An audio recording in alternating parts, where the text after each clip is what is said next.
welcome on in, everybody, on this beautiful fall Black Friday day with your buddy, your pal, your friend, Mike from PA. I see all of you are the people who are not shopping on Black Friday, but you're awake. My buddies, my pals, my friendos. Welcome, friendos. Welcome, friends. Welcome on in.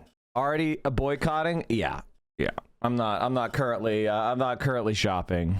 Waiting for small businesses to open up to do my shopping. So based. Get the petite bourgeois on your side. Although, I mean, I have to say this, chat. I don't know how any small business exists anymore. Like, legitimately, rent is so damn high. The rent is so damn high. That's because you understand nothing about the real. Well, that's called rhetoric, bro. I think you might be dumb. That's why prices are low. I'm walking around some of the stores this morning, at least half as full as previous years. Yeah, we're in trouble. The Economist just published a piece basically saying that China is going to catch up by like next year on AI, and they're going to do so with efficiency. Not only is DeepSeek, the model, starting to prove superior to even paid models in the US, it's far more efficient, and the Chinese are probably going to be able to match the United States in chip manufacturing within a year or two. The challenges for China's chip makers are many, but by the end of 2026, they may be able to meet a lot of China's own needs. That would be a profound shift in the industry. And as you can see, the Huawei Ascend 910C far outpaces NVIDIA's H20. Now there are only 2 AI chips that are even competitive. OpenAI apologized for big mixed panel data breach that exposed emails and more. Oh, God. Silicon Valley data centers totaling nearly 100 megawatts could sit empty for years due to lack of power. Huge installations are idle because Santa Clara can't cope with surging electricity demands. Like, if I wanted to start, say, a solar panel battery utility grid installation, I wanted to make, do that. Buy a plot of land, put a bunch of solar panels on it and batteries, and then connect it to the grid. Is that possible? And the answer is no. Okay, so what are we talking about today? CIA asset confirmed. Child soldier confirmed. He was feeling remorse, tremendous remorse for the crimes he committed for the CIA. And what is Trump doing? Trump is responding by attacking all migrants. I mean, this is really the nature of conservatism in a nutshell. The United States of America does something incredibly fucking evil. What the fuck is this? This is part of the horrendous airlift from Afghanistan. Hundreds of thousands of people boarded into our country, totally unvetted and unchecked. We will fix it, but we will never forget what crooked Joe Biden and his thugs did to our country. Even as we have progressed technologically, immigration policy has eroded those gains in living conditions for many. I will permanently pause migration from all third world countries to allow the U.S. system to fully recover. Terminate all the millions of Biden illegal admissions, including those signed by Sleepy Joe's auto pen, and remove anyone who is not a net asset to the United States or is incapable of loving our country. End all the federal benefits and subsidies to non-citizens of our country. Denaturalize migrants who undermine domestic tranquility. And deport any foreign national who is a public charge, security risk, or non-compatible with Western civilization. These goals will be pursued with the aim of achieving a major reduction in illegal and disruptive populations, including those admitted through an unauthorized and illegal auto pen approval process. Only reverse migration can fully cure the situation. Other than that, happy Thanksgiving to all, except those that hate, steal, murder, and destroy everything that America stands for. You won't be here for long. America's period. I mean, the problem with Donald Trump is that he's a very stupid piece of shit. Mike, China's national electric grid explained. Oh, this might be good. Is it like These are all the power plants across the globe. I might have to check this channel out before we watch it. The thing about Donald Trump, and particularly this entire political populism of the right is that it wrongfully ascribes problems to scapegoats. And that is a good political strategy in the short term. Human beings, we're wired to scapegoat. We're wired to create agency where no agency exists. It is a cognitive flaw that we all share. And it takes constant vigilance to prevent yourself from falling into. Be aware of human beings' cognitive frailties. Will we be covering Thanksgiving today? God, it was really long, wasn't it? I was there, chat. I tried to get Hassan to watch the video about Asper and Shishtat because he was watching the Gravel Institute with Mamdani. And I was like, no, show them what it looks like now. That's a good, I mean, the Gravel Institute video is a good video, but it's mostly talking about history and kind of like, it's like a 10,000 foot view as opposed to a street level view. And I think street level views could be more compelling to regular people. What's this? Everyone waiting for Thanksgiving to be over. Like, oh, they're getting along. They're getting along.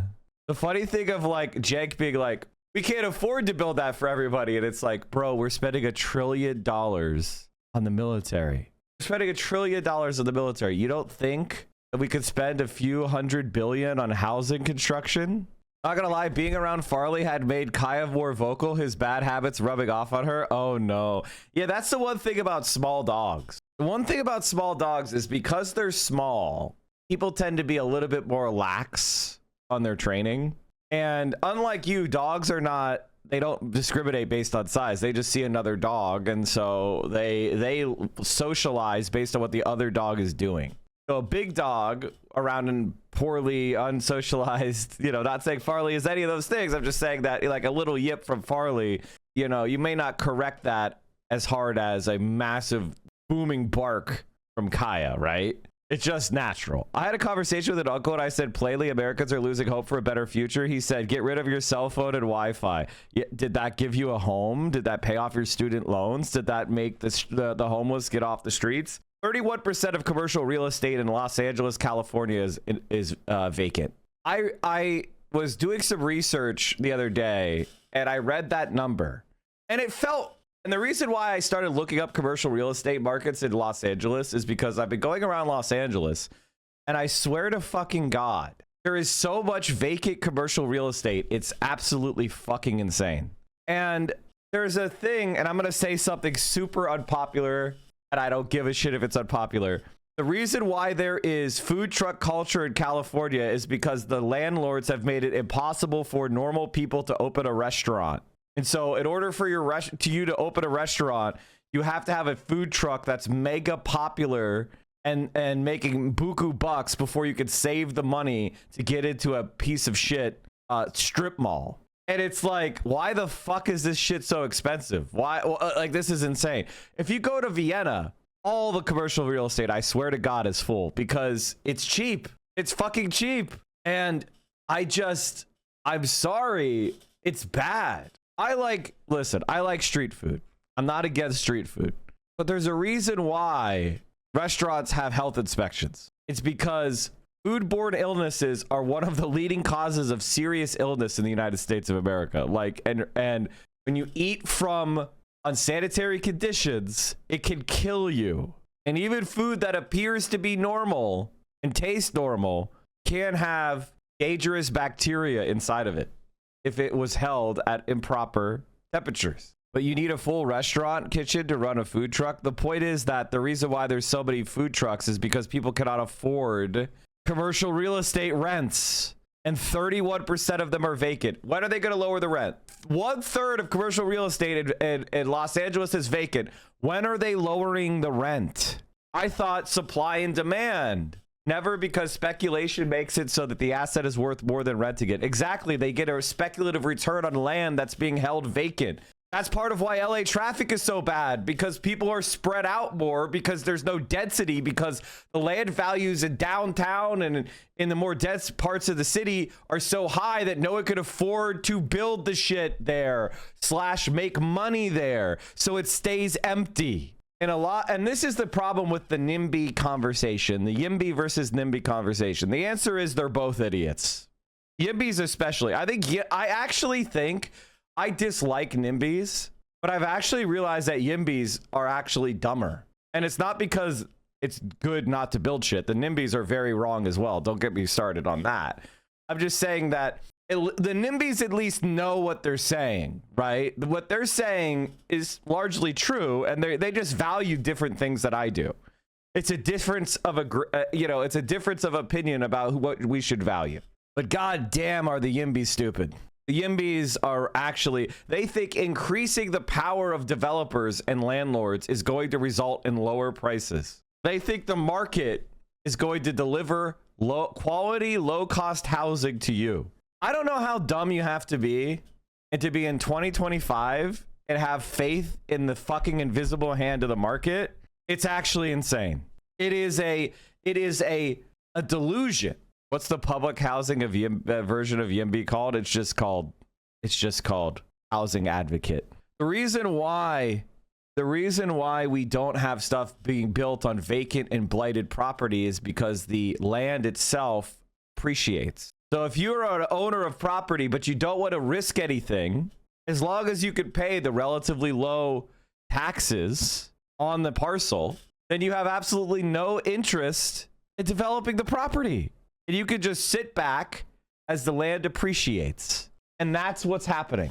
Hey, Mike, have you seen this American vlog style content creator who is married to a Uyghur guy in China? She has videos showing her and the families during her wedding in Xinjiang. A lot of her other videos show other rural areas of China as well. I don't know if I know this creator. She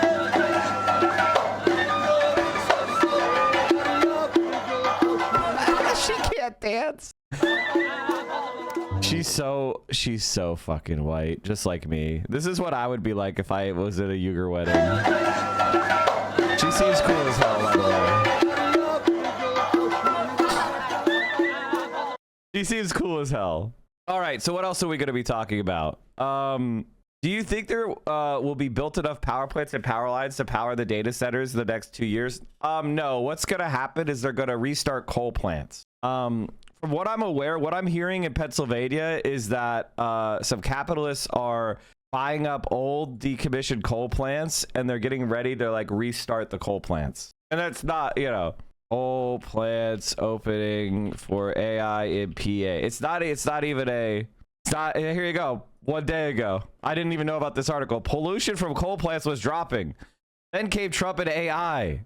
Data centers hungry for electricity is prompting some states to keep their coal-burning power plants from closing, while DC relaxes air pollution limits. Guess what states? Virginia and Pennsylvania and Michigan. Cool.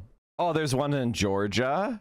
2 Georgia coal plants being kept online for AI were responsible for thousands of deaths over the past 20 years, according to a 2023 peer-reviewed study published in Science and funded by the National Institutes of Health. One of the facilities, the plant Bowen at northwest of Atlanta, was ranked as the second deadliest coal plant in the country, contributing to the deaths of 75,000 people.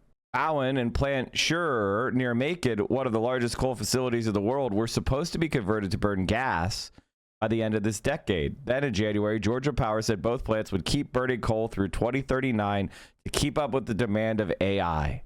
In April, Trump gave both plants a 2-year reprieve from requirements to reduce mercury and soot pollution beginning in 2027.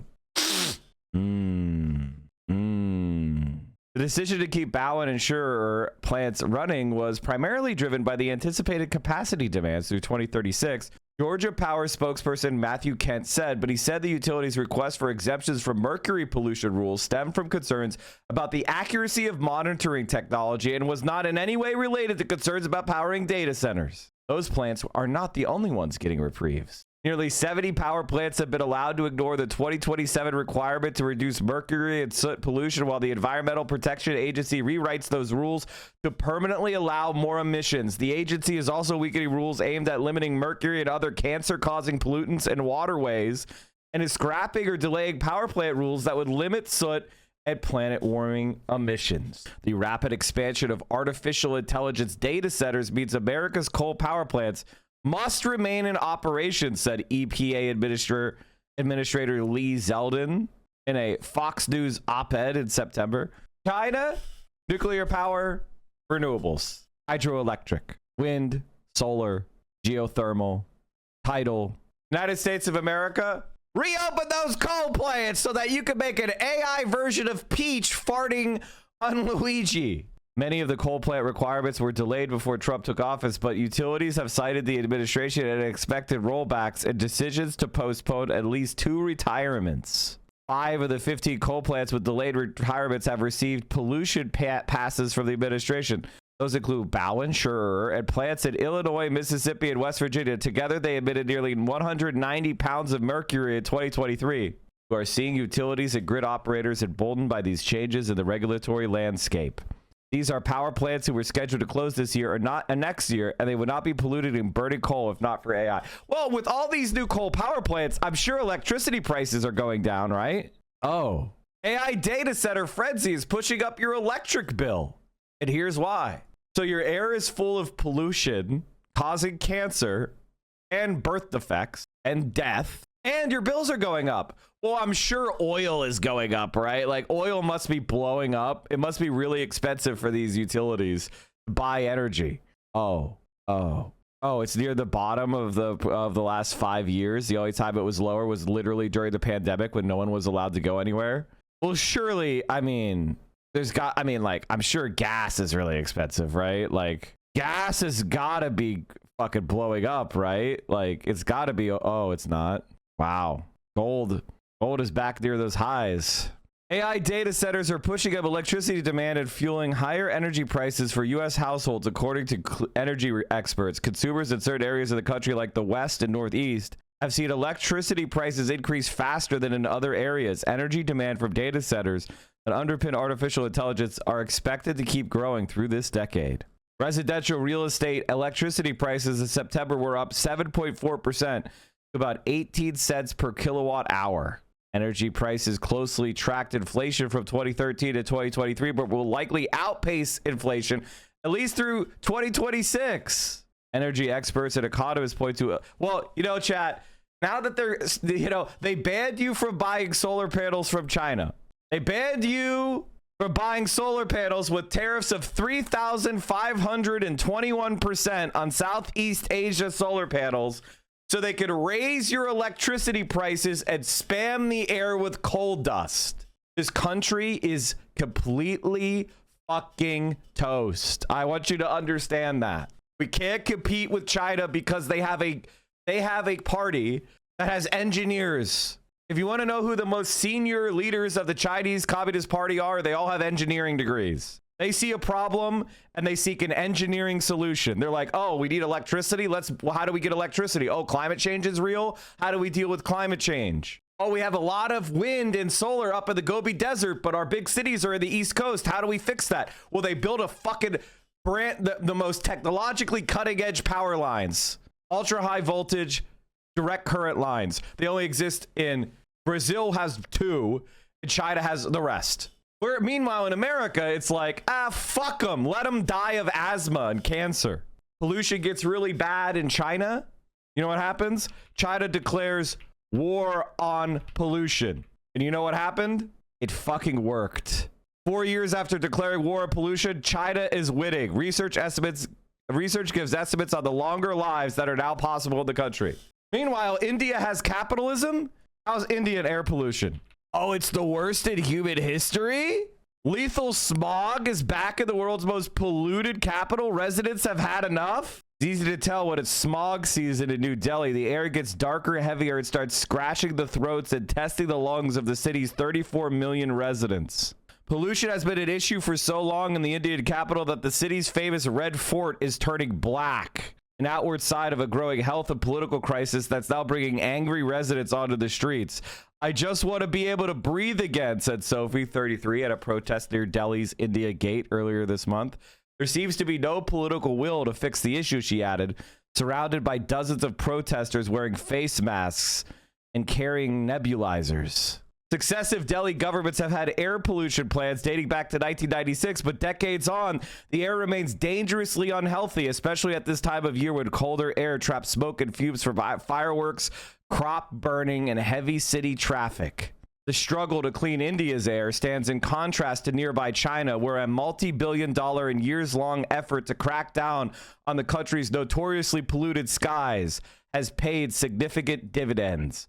See, the problem with China propaganda is when you talk about China objectively, you have to be like, well, yeah, they did that. They succeeded on that. China makes 90% of the world's solar panels. Do you think that happened because they let the free market do it?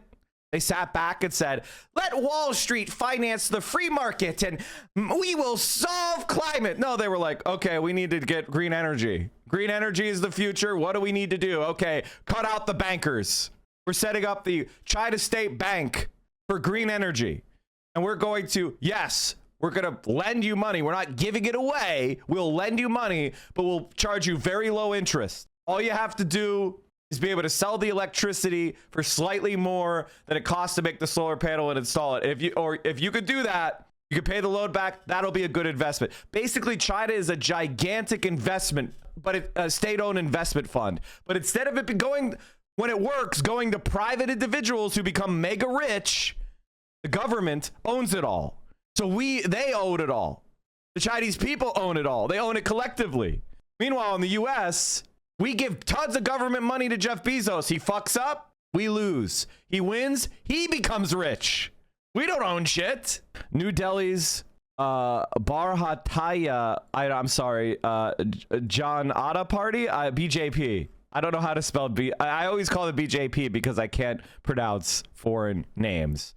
This is, everybody who watches me knows I'm not pronouncing names correctly. I'm sorry, Chad. It's just never gonna happen. Led government insists it's taking action and last month launched an expensive and unsuccessful cloud seeding experiment to wash away toxic air.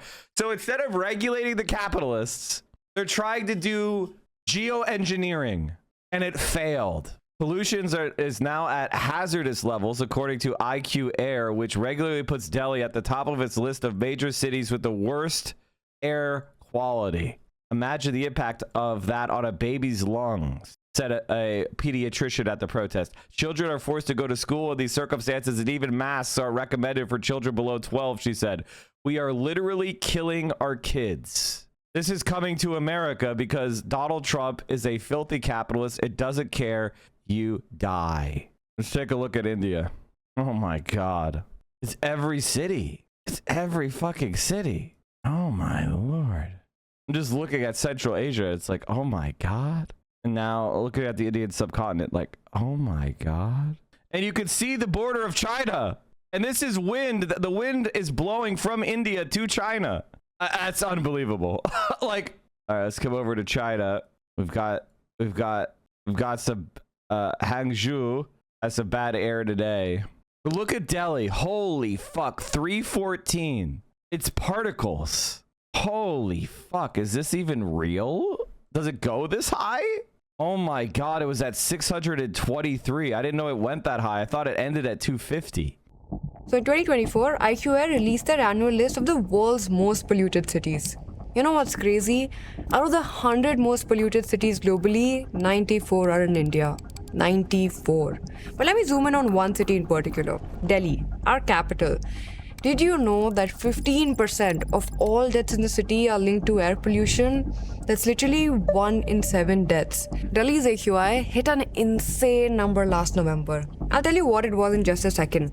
So if you didn't already know, an AQI of 0 to 50 is good. 51 to 100 is also somewhat fine. Beyond that, till 200, people who are physically sensitive start to struggle. 200 to 300, everyone struggles. 300 to 400, serious health effects stack up through prolonged exposure. And 400 to 500, that is emergency conditions. The scale was designed to stop at 500 because scientists thought surely no city would let it get worse than that, right? Except IQ Air reported Delhi's AQI to be 795. And at one point, it even peaked at 1700 in some parts of 1700? What? 17 times higher than the acceptable limit.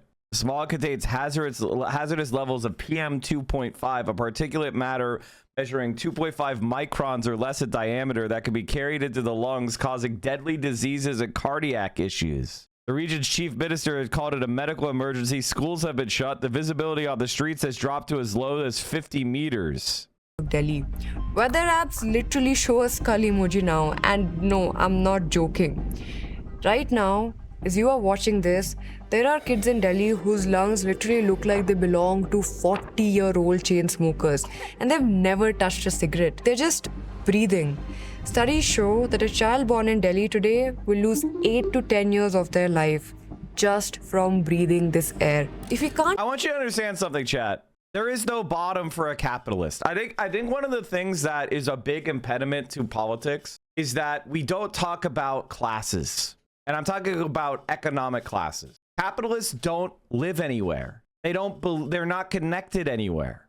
They don't have any roots anywhere. They don't have a community. They don't have a nation they care about. They don't. They are rootless. They travel around the world like a parasitic worm, soaking the blood of the world's children. There is no bottom. First of all, there's no amount of money they can make where they're going to be like, well, that's enough money. It's time for my workers to get a raise. The only time you get a raise is when they're compelled to give you a raise, either because they're worried you're going to leave and get paid higher elsewhere, or through government legislation, or through a union threatening strikes and economic damage. That's when you get a raise. They never ever go, wow, you're such a good worker. Here's a bunch of extra money that you've made me. There is no amount of damage that they can do that they're going to stop. And that includes the whole planet. They'll destroy the entire fucking planet because they're delusional and they think they can go fly to their bunker somewhere and they'll be fine. They'll send our world into a thermonuclear conflict because they think they'll be able to escape the consequences. They won't be able to escape the consequences. And so they've got to be stopped. Now, if you're a normal human being, if you're a normal worker or a normal, person who just exists, and you tend to treat people with kindness and you value animals and you like the environment, blah, blah, blah, blah, you do not think you're not a capitalist. You have been brainwashed to think that you are a capitalist, or you've been brainwashed to think that markets work. They fucking don't. Now, when I talk about markets, what I'm referring to is the ownership of everything. Some things need not be privately owned, but socially managed. And our air is one of those things. Our water and our water systems are one of those things. Because if you leave it in the hands of capitalists, this is what it looks like. Anecdotal, but even from 2 years ago when I got here, the air quality of Beijing has been consistently better with far fewer really bad mask required days. It's also backed by data. There was a tweet that some pollution measure was down 24% in India. Or 24% this year. Meanwhile, in India. Yeah. Thank you, James. James is our resident white Chinese. And the reason why China is improving is because they value the air. They don't want to have air like this. It's embarrassing. It's bad for you. And so they go to the capitalists and they say, we're fixing the air now. And they fucking do it. Fix pollution in our capital with all its resources, all its visibility, all its political power. Do any of the other cities have any hope left? Is this an unsolvable crisis? Not really. It's happened before to many, many cities. Just look at the case of Beijing 2013. Their pollution metrics went off the rails. Their AQI was over 750 or so. The international media literally called it air apocalypse. People wore gas masks to buy grocery, hospitals overflowed, visibility dropped to 20 meters, you couldn't even see across the street. And in 2024, Beijing recorded its cleanest year ever, with the number of heavy pollution days reduced to single digits. No, seriously, Beijing fixed it in less than a decade. Meanwhile, and this is what, can you imagine Washington, D.C. fixing something in less than a decade? America used to be able to do that. America used to be able to do that when we had unions, when we had political power, before a single billionaire could drop $100 million into a presidential race. well, what's Delhi doing? They're sprinkling water onto the pollution monitors in hopes that it don't make the list of most polluted cities this year. See, I'm not saying the entire government is corrupt or incompetent, but something is deeply wrong when Beijing can reverse a crisis in 10 years while we're still here watering down the damn problem. Literally. If Beijing could do it, we can too. But this is a complex issue, so first we need to understand the science and politics behind why Delhi's pollution is so catastrophic. And then I'm gonna show you exactly what China did so we can see their learnings and borrow from them and see how we can fix this crisis. So let's dive in. So, Delhi sits in what scientists call a geographical bowl. Now, a lot of you might already know this, but pay attention because we'll also show you how China faced the exact same issue and how they solved it. So, to the north of Delhi, you have the Himalayas, 8,000-meter peaks forming a massive wall. To the south and west, the Aravalli Hills. Now, every pollutant released in this region gets trapped. Think of it like a prison, and the prisoners are these microscopic particles called PM 2.5. These are basically particles smaller than 2.5 micrometers. To understand how small that is, human hair is about 70 micrometers wide. These particles are 30 times smaller. They're literally so small, they bypass your nose, throat, and even your lungs' natural defenses. They enter your bloodstream directly. Now, there's also PM10, that's slightly larger particles, but still tiny enough to get deep into your lungs.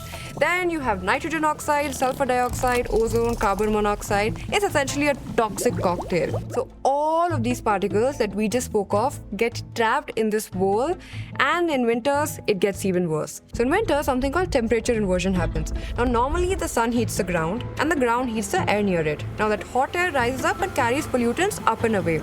But in winter, what happens is everything gets flipped. The ground cools rapidly at night, so the air at ground level becomes colder than the air right above it. And beyond that warmer layer of air will be another cold layer of air. Basically, it's like a sandwich. Now, unfortunately for us, the warm air in between also acts like a lid. Nothing escapes through it. Now, what does that mean? This basically means the pollutants that are trapped below it don't get carried up and away. Now, Delhi's mixing height, that's basically how high pollutants can rise, drops from 1,000 meters in summer to just 100 meters in winter. Same pollution, but 1/10 the space, because of which the concentration of pollutants multiplies by 10x. Now, adding to this is the seasonal winds. So between October and February, Now, I want to pause this video and say America used to have the same problem. Pittsburgh used to be called hell with the lid off. Cleveland had its lake and its rivers catch on fire. This is what it looked like in Pittsburgh before the EPA. This is in 1940. This isn't fog. This is pollution. During the first half of the 20th century, coal burning at power plants, factories, and homes filled the air over Midwestern U.S. with pollution smoke, as air pollution was usually used to occasionally block so much sunlight that people were forced to carry lamps in the middle of the day. In some eastern cities, particulate levels likely exceeded 1,000 micrograms per cubic meter, about twice as high as they are on a bad air quality day in modern Beijing. Well, this was written years ago, but the problem was especially bad in Pittsburgh. The hills surrounding the city were filled with bitumen, a type of soft coal that released large quantities of sulfate-producing gases, soot, and other pollutants when burned. In 1866, an Atlantic Monthly writer visited Pittsburgh and reported the town lies low as at the bottom of an excavation, just visible through the mingled smoke and mist, and every object in it is black. Smoke, smoke, smoke, everywhere smoke. He wrote, like looking over into hell with the lid taken off. So this same shit happened to us. But we had the EPA. We had these reactions. And now Donald Trump is ripping it all away. Do you think prosperity comes from destroying yourself, destroying your air, destroying your body? westerly winds sweep in from Punjab and Haryana. This pick up smoke from crop fires, dust from the Thar Desert, industrial emissions from Panipat and Sonipat, and deliver everything straight into Delhi's bowl. More prisoners flooding into an already overcrowded jail. And once they arrive, they multiply because Delhi has around 1.2 crore registered vehicles. That's more than Mumbai, Chennai, and Kolkata combined, by the way, pumping out tons of PM 2.5 every single day. And these vehicles aren't just polluting through their exhaust. Every time one drives down the road, it kicks up dust. So every vehicle. I studied environmental engineering in college because I wanted to help society improve, but then I realized that we already know how to solve all our problems, but politicians stop efforts to help in the US, which is why I left the field.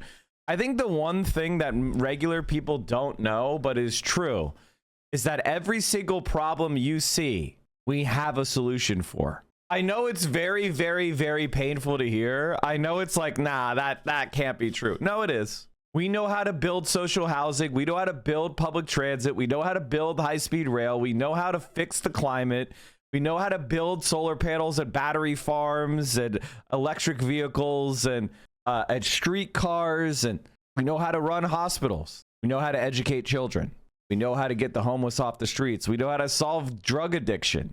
Every single one of these major problems, whether it's crime, whether it is homelessness, whether it is poverty, whether it is the climate, we know how to solve these problems. It's actually not even that hard. The hard part is collecting the resources and the political will to execute the solutions. Why is there so much opposition? Because every single problem you see, from a pothole in the street to a homeless person living next to it, to the air being polluted, someone somewhere is making a lot of money because things are happening like that. Sometimes they're making money through direct corruption. Other times they're making money because they are the incumbent. Say, for example, energy producer. I have a coal plant. I invested $2 billion in this coal plant. I make money when you burn coal and I sell the electricity. And for me to make more money, I need to reduce the environmental regulations so I could just spew the toxic emissions into the air and make it not my problem. If you build a bunch of solar panels and they generate electricity cheaper than what I make, then I lose out and my $2 billion goes away.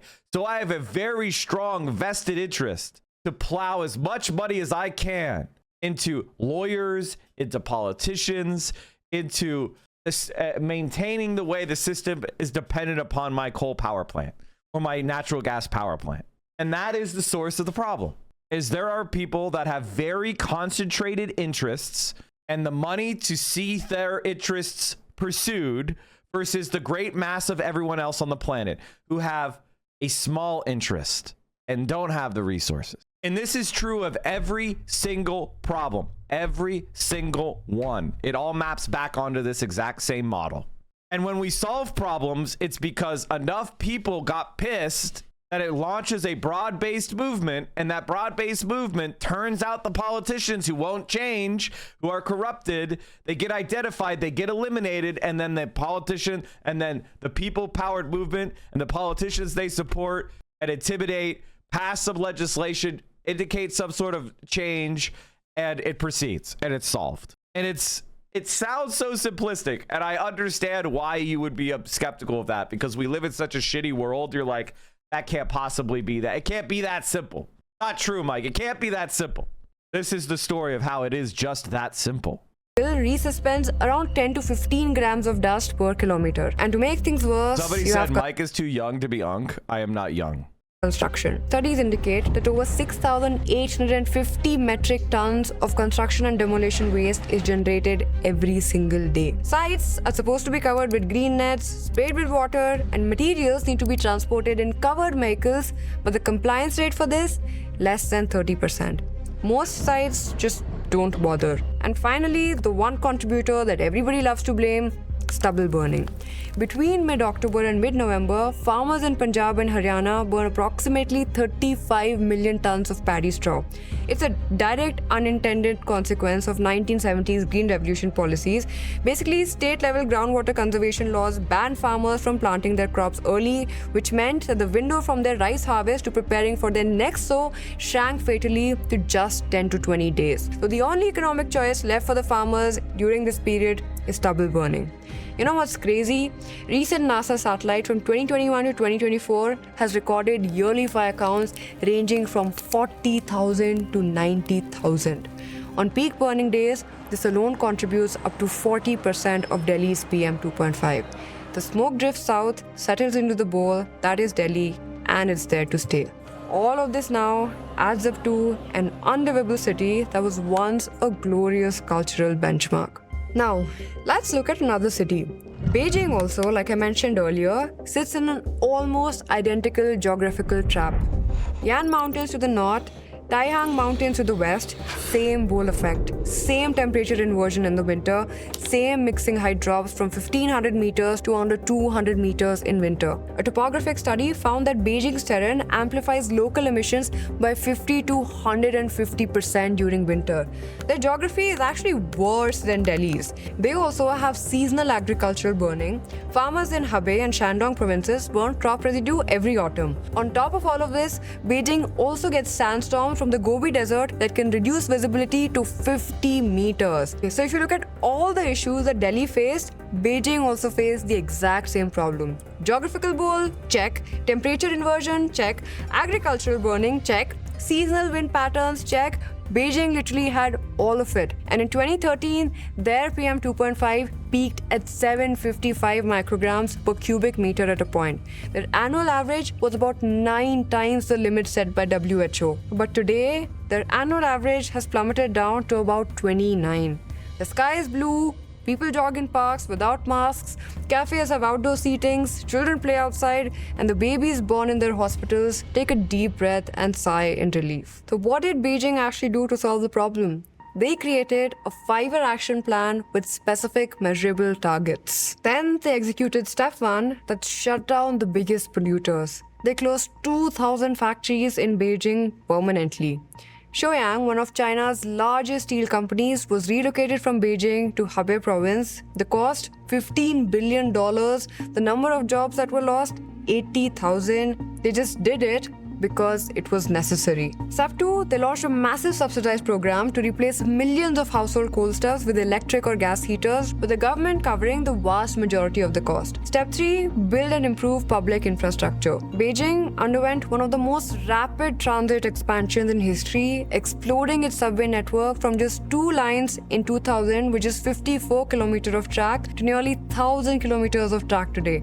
China now also dominates the global electric bus market, deploying hundreds of thousands of them across its city, making clean public transport the easy choice. They basically made polluting more expensive and clean alternatives cheaper and easier. Oh, they also planted 54 million trees around the city and created many new jobs trying to maintain these trees every 5 years. Step 4 was tackling agricultural burning strategically. They didn't just ban it, they made it economically stupid to burn. Farmers could sell crop residue to biomass power plants at guaranteed profitable rates, or they could use subsidized machine where the government covered 80% of costs to incorporate stubble into soil.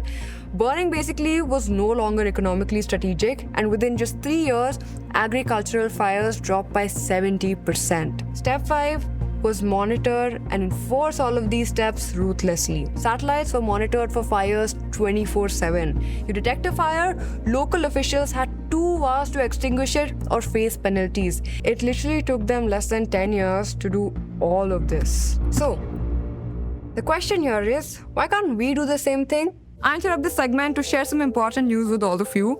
The thing that frustrates me tremendously is how you just fix it. I sit here, I spend, most of my time trying to convince people that we have the solutions, we just need to implement them. And most of my day is fighting against people who just say no. Either the solutions don't exist, which take 5 minutes, look into them, or 2, we can't do them here for some made up reason that they made up. They just say we can't do it here and they don't have a reason. They just say it. And so they double down on misery. They double down on seeing people on the streets. They double down on seeing dilapidated urban blight.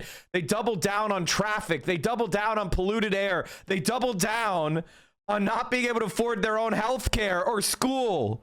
They double down on rotten, asbestos-filled schools for their own children with old textbooks and rotten computers that don't run. So what? Jeff Bezos could have another $100 billion. Explain it to me. It doesn't make any sense. What is wrong with you? Anyway, put in the link in description. See you there. Let's start with the basics. In India, we can't even agree on where our pollution is coming from. The Ministry of Earth Sciences says vehicles contribute 41% of Delhi's PM 2.5. Safar says 39.2%. IT Kanpur says 25%, and they claim that road dust is the biggest culprit at 30%. Terry says no, road dust is at 35.6%, and another study claims it's at 65.9%. That's a 30 percentage point difference. These aren't just rounding errors. These are completely different conclusions, and it happens because every study uses different methods, sampling periods, and even different emission factors in their models. And this confusion is fully weaponized as well. Every industry points to studies showing someone else is the problem. The automobile industry blames dust, construction blames vehicles, the government blames stubble burning, Punjab blames Delhi's local sources. Everyone has a study that proves that they are innocent. Meanwhile, the Supreme Court orders action. Grab stages 1, 2, 3, 4 get activated like levels in a video game. They ban construction, implement odd even, close schools, sprinkle water on roads. So when winter ends and the AQI drops to 200, we declare victory. Come next October, same script, the cycle repeats. Sure, yeah, there are attempts to come up with solutions, but those solutions seem to spring about their own subsets of problems. Just take a look again at stubble burning. The government solution was something called Happy Seeders, machine that can sow wheat to stubble. Sounds great, no? Except the supply of these subsidized Happy Seeders reportedly falls catastrophically short. For each of them provided, a lot more remained without it, making burning stubble their only option, so the issue still persists. But why is that? Is it really that unaffordable an issue? Where is all taxpayers' money going then? Is there no authority investing any time into figuring out any solutions? Do they even think about how to protect the lungs of children who are unfortunate enough to be born into this city? Well, look at this. In 2019, India launched the National Clean Air Program. 19,711 crores allocated. As of 2024, only 57% or so was utilized. That's around 8,000 crores just sitting in government accounts. And the money that was spent, nearly 64% went to dust control measures, sprinkling water on roads. A temporary fix that lasts 2 to 3 years, by the way. About 15% for biomass burning, 13% for vehicular pollution, and industrial pollution, 0.61%. These are national averages, but it paints a portrait that's not very efficient. Just look back at Beijing, okay? You know what they did first? They admitted that the problem was real. That is step 0. In January 2013, after PM 2.5 hit 755, Premier... And ladies and gentlemen, this is why China will win. This is why socialism will win. It's already over, by the way, because they can admit when they have a problem. Because identifying problems is part of why they stay in power. So there's a big incentive for people to notice problems early and try to address them because they're scared they'll be thrown out of power or go to prison. Can you imagine if our politicians were scared of going to prison for ignoring problems? Declared, and I'm quoting, "We will resolutely declare war against pollution as we declared war against poverty." Not a campaign, not an initiative, war. They changed the entire incentive structure. Local officials' promotions became tied to air quality improvements. Miss your target? No promotion. Consistently fail? You're fired. The Central Environmental Protection Inspection held 18,199 officials accountable in its first round alone. Have we even taken step 0 yet?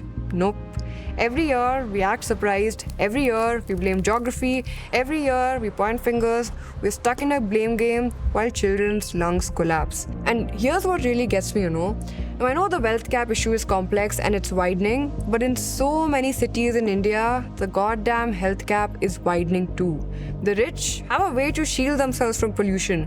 Air purifiers in every room that cost 50,000 to 2 lakh each, cars with cabin filters, offices with central air purification, kids' schools with AQI monitoring, and God knows what else. They've literally purchased clean air because they can. The air purifier market in Delhi has exploded, becoming a $1 million industry. We have literally commodified breathing. But the rickshawalas pedaling through traffic, the construction worker building the metro, the security guard standing outside for 12 hours, the poor babies in their mother's arms, they are breathing everything. No filter, no escape, no choice. We are literally stealing over a decade of life from the regular people, and we have normalized it. Look, I'm not an appointed committee trying to solve these problems. I'm a communicator of urgency at best. But am I missing something? Is this really an unsolvable crisis? Is there more to it that we don't understand? Is there more that you know? Please share your thoughts in the comments. Maybe there are angles, policies, on-ground realities that we haven't covered here. Maybe there's a lot I don't know. Here's what I do know. Beijing was able to solve it. And it wasn't because China is authoritarian. It's not because they can just order things and make it happen. In fact, in 2015, researchers ran an experiment in China. They publicly rated municipal governments on their environmental transparency. That forced transparency led to people within the city publicly shaming the municipalities. They then knew which Wait a minute! Is this a protest? I was told this is illegal! within the city publicly I was told these people would all be shot! shaming the municipalities. They then knew which high polluting firms to direct their anger towards. And this outrage, by the way, it led to those companies cutting their violations by 37%. Ambient air pollution decreased by 8 to 10%. And this wasn't government-led, it was public accountability, a tool that any democracy could use if they only had the will. Boycotting, shaming, and embargoes have always been the most powerful weapons, and they're wielded by regular people, the masses. In Plachimada, Kerala, local villagers campaigned against Coca-Cola. I mean, that's a communist-run state, so... The one state in India where they're doing shit! Oh, it's run by the communists. Anyway. For depleting and polluting their groundwater. After years of protests and legal battles, the plant was shut down in 2004. They won. In New York, toxic emissions from residential heating oil were killing people. Public health advocates used data to shame polluting landlords and push for citywide reform. In 2010, the clean heating law passed. Within a decade, emissions dropped by 65%. The Citarum River in Indonesia was once labeled the most polluted river in the world. Local communities united through grassroots organizing and public shaming of polluting factories. They pushed for stricter enforcement. Today, the river is recovering. Those Indonesian communities were fed up with the label of dirtiest river in the world. So they did what they had to change it. We have a label too, and it needs to change.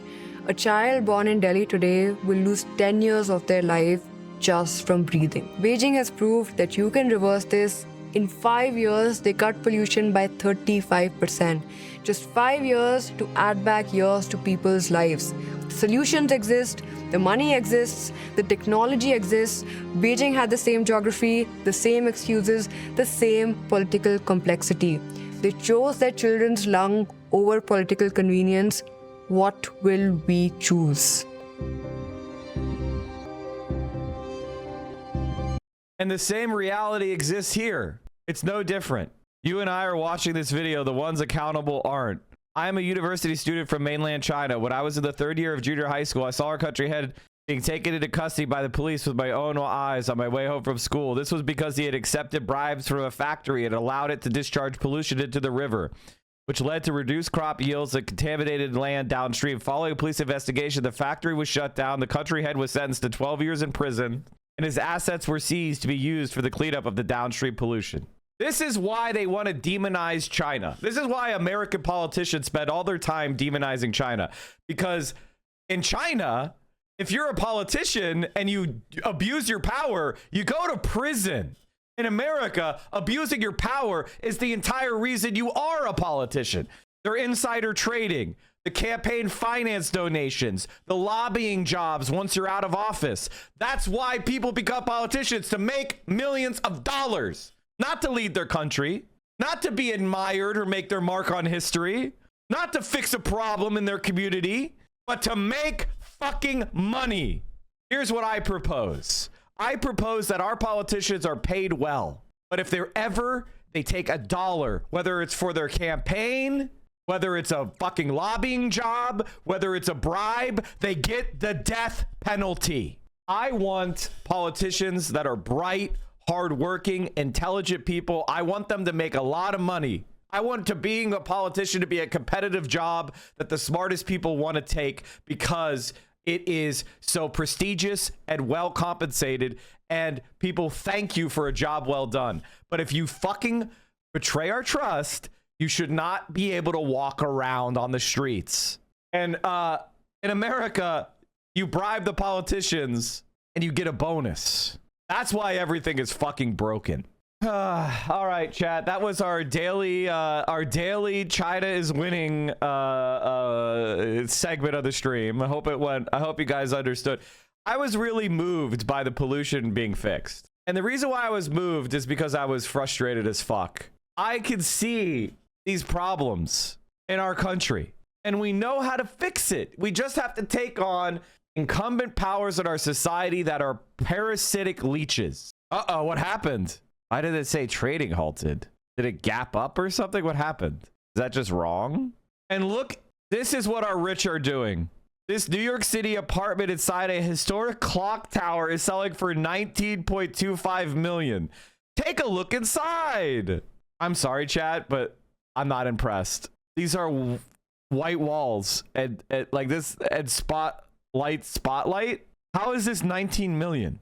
There's no carpentry. It's like a fucking hotel lobby from like a Red Roof Inn or something. These are fucking this isn't a chandelier. This is something from Home Depot. It's like $150 light fixture. These chairs could be right off of fucking Wayfair. Absolutely batshit crazy. Wealth is wasted on the rich. By the way, look at the outside that was made over 100 years ago, what it looks like. I'm not saying I'm against minimalism or brutalism, but this is hideous. This is fucking terrible. This is like gypsum drywall that you would get in a tract house. This looks like shit. A gray painted spiral staircase. Looks like shit. God. Tax them. Tax them. Please tax those people. Mike, how do I stop ruminating over Zoran and his new war with Menon? Seems grim. It's a strong mayor in New York City. He's got to kick their fucking ass. I want to watch the reality, which is conspiracy. I mean, like, I don't know what to say. I don't know what to say about this. Like, what used to be called conspiracy is now just boring fact. I don't know what to say. If you said Jeffrey Epstein was a Mossad agent, people would be like, you anti-Semite. You anti-Semite. Now it's just like, yeah, what about it? No big deal. All right, guys, so we've had a bunch of bombshell reports come out about Jeffrey Epstein within the past Okay, month this is or two. broken. What is going on with YouTube? Are you okay? All right, guys, so we've had a bunch of bombshell reports come out about Jeffrey Epstein within the past month or two. We had the Epstein emails that, of course, leaked. Did you see the casually explained video on interior design? No, I did not. We had some other emails that were allegedly hacked by Iran that we got. You know, that actually may have been those emails, if we're being honest. So, there's been a lot of stuff to comb through, and the guys over at Dropsite are doing exactly that, and we are learning some insane things. So new bombshell report here. Murtaza Hussein says, Jeffrey Epstein assisted a campaign attacking John Mearsheimer and Stephen Walt over their 2006 work, The Israel Lobby and U.S. Foreign Policy. Epstein, who was a powerful figure at Harvard via his donations and trusteeship of the Wexner Family Foundation, reviewed multiple early drafts of an article by Alan Dershowitz attacking the article as anti-Semitic and helped circulate copies inside his powerful social network to whip up a backlash against the scholars. Jesus. So now we learn Epstein was trying to protect the honor of Israel and downplay the impact that the Israel lobby has on shaping U.S. foreign policy. So the title of the piece is Jeffrey Epstein aided Alan Dershowitz's attack on Mearsheimer and Walt's Israel lobby. Epstein and Dershowitz collaborated on smear campaigns against Mearsheimer, Walt, and an underage assault victim making allegations against Epstein in the same... So yes, the exact same time that Epstein was trying to undermine people telling the truth about the impact of the Israel lobby, he was also trying to smear a 16-year-old who he allegedly did all sorts of horrible, horrible things to. I mean, you can't make this stuff up. You cannot make this stuff up. It is absolutely wild. So just to give you a general breakdown here, this was all in 2006. Mearsheimer and Walt released The Israel Lobby and U.S. Foreign Policy, which at the time was a paper. It eventually became a book. A lot of people have read that book. It's been an eye-opening book for a lot of people to read. It basically helps explain how we are where we are now. where like we've given over $30 billion to Israel as they're doing a genocide. We're providing them cover. We're defending them at the UN. We're aiding and abetting the genocide and the ethnic cleansing. We're helping them create a greater Israel. A lot of people look at that and they go, how the fuck can we allow this to happen? This is crazy. Well, it makes perfect sense when you realize there's this massive corrupt network behind the scenes where politicians get a tremendous amount of money from the pro-Israel lobby, and the quid pro quo is, we'll give you this money for your campaign, and then you give us whatever policy we want. And so that's how you have a scenario where all these sellouts are totally cool with genocide, as long as their career is protected, as long as they get their money, as long as they're in the elite inner circle. When they wrote it, they immediately were accused of anti-Semitism, but the claims of anti-Semitism were coming from fucking Alan Dershowitz and Jeffrey Epstein, were circulating stuff inside elite circles, inside academic circles where Jeffrey Epstein had a tremendous amount of control and sway because he was a huge donor. And it was insane, the backlash that they were experiencing. In fact, there was a $10,000 kill fee that was offered from the Atlantic. So they were like, don't run this piece on the Israel lobby. We will pay you a kill fee not to run it. Because Epstein and Dershowitz knew this thing is going to fucking take off like wildfire. And so Okay, so Kyle doesn't know what the fuck a kill fee is, and he's completely reversed what it is. Okay, so basically, Mersheimer was asked to write an article about a book or about a piece that he had written with a fellow professor. I think it was like running Harvard's political science department or something like that. I can't remember who the other guy is. And the Atlantic approached them to write a piece, and they said, we agree to do it as long as you also agree to a $10,000 kill fee. Meaning if you do not run our piece, you'll have to pay us $10,000 as a penalty. And the Atlantic editor who commissioned the piece was so confident that they were going to run it that he agreed because he thought, it's not going to happen. He was like, no, I am the editor of Atlantic Magazine. I can run whatever I want. But he got the big boss call from the publishers. And they had to cancel the article. And therefore, they were forced to pay the $10,000 kill fee to Mersheimer and Walt's book or a piece. Like they had to pay them $10,000 to not run their article. Some being anti-Semites, pay a kill fee. So Epstein reviewed drafts of Dershowitz's response to that. So Dershowitz tried to do this debunking of that piece. In fact, the title was Debunking. Epstein and Alan Dershowitz collaborated on smear campaigns against Mearsheimer, Walt, and an underage assault victim making allegations against Epstein in the same week. Oh my God. Newest and oldest Jewish conspiracy. And in that piece... Did someone arrest Alan Dershowitz for being a spy? What are we waiting on? Dershowitz accuses Mearsheimer and Walt of basically being neo-Nazis and Islamists at the same time. saying you're copying neo-Nazis and Islamists with your tropes about Jews and their money controlling everything behind the scenes. And Epstein helped circulate that as well. He helped give that to other academics, to other powerful people, to other elites. And so at the time also, Epstein was Dershowitz's client and defense attorney. They were basically a team working together very closely at the same time, again, trying to smear a 16-year-old accuser of Jeffrey Epstein at the same time they're trying to protect Israel's image. And so Epstein, by the way, was a major donor. He gave nearly $20 million via the Wexner Foundation between 2000 and 2006. He cultivated relationships with Harvard. Where did he get that money? What did he make his money doing? Nobody has demonstrated a single thing that Epstein ever did to make money. How is he getting money? How is he a multimillionaire? How is he a billionaire? Nobody can show you anything Epstein ever did to make fucking money. Figures like Dershowitz and Larry Summers, who he was, of course, very close with. So he leveraged his influence in academia and policy circles.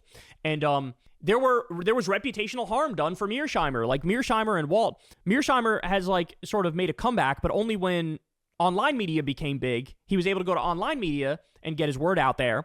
But before that, he was sort of there was gatekeeping happening and he wasn't really allowed on TV and he was just smeared as an anti-Semite. He had public speaking gigs that were canceled all because Jeffrey Epstein and Alan Dershowitz were smearing him behind the scenes. It's absolutely insane. And of course, the irony is the coordinated smears by Epstein and Dershowitz inadvertently validated Mearsheimer and Walt and their thesis on, Israel's influence over the U.S.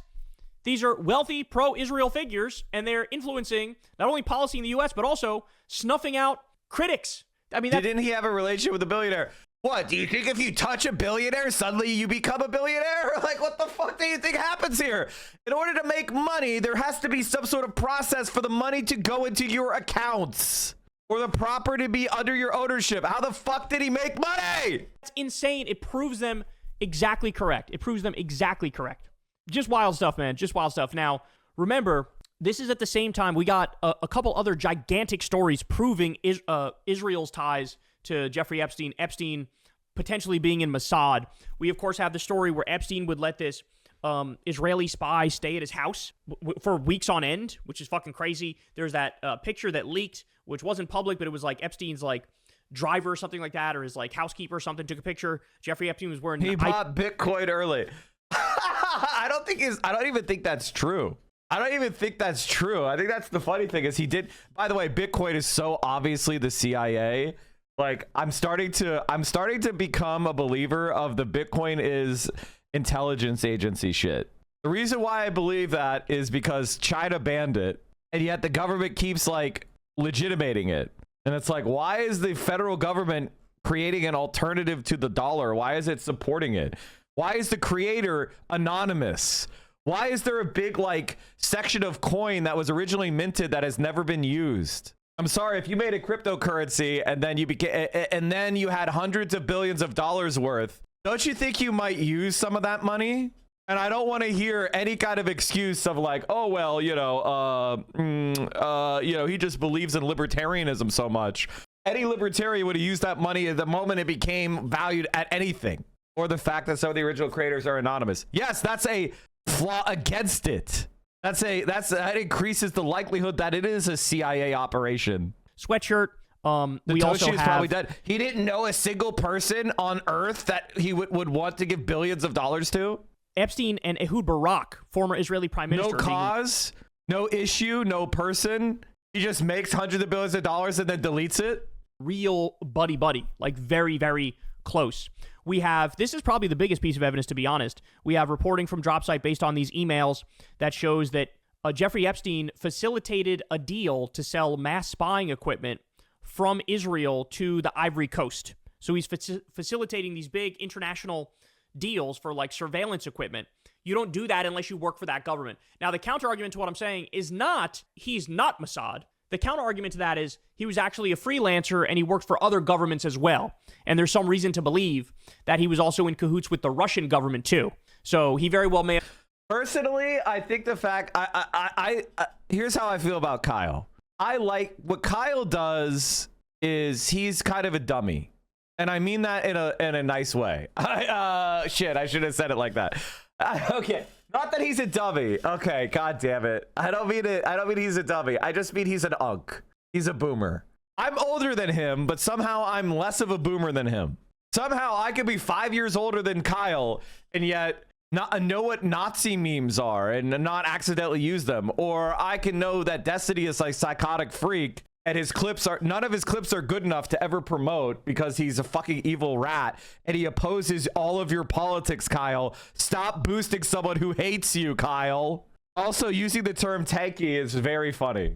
It means you are not really paying that close attention to politics. I've been like a freelance intelligence guy. You're more online than him. He got kids. Does he have kids? I thought he only had, maybe he has stepchildren, but not, I don't think Kyle has any biological children. I think he has stepchildren, which is, if the father is like, still in the picture, it's being like, oh no, he has to take care of all of his kids. And it's like, okay, man, I don't think that's why he's a boomer. He shot himself in order to prevent himself from being used to destroy his own project. That is the most libertarian myth-making bullshit I've ever heard in my entire life. Kyle stumbles into correct positions not because of his analysis, but because of his moral compass. That's called being morally lucky. You know what happens with people that are morally lucky? They eventually run out of luck and they become Brianna Joy Gray. They become Jimmy Dore. They become Cenk Uygur. If you do not have a coherent analysis, if you do not understand why things happen, your emotions will take over eventually and you will become resentful. And, he was keeping a massive blackmail record on elites and billionaires and celebrities and politicians and stuff like that.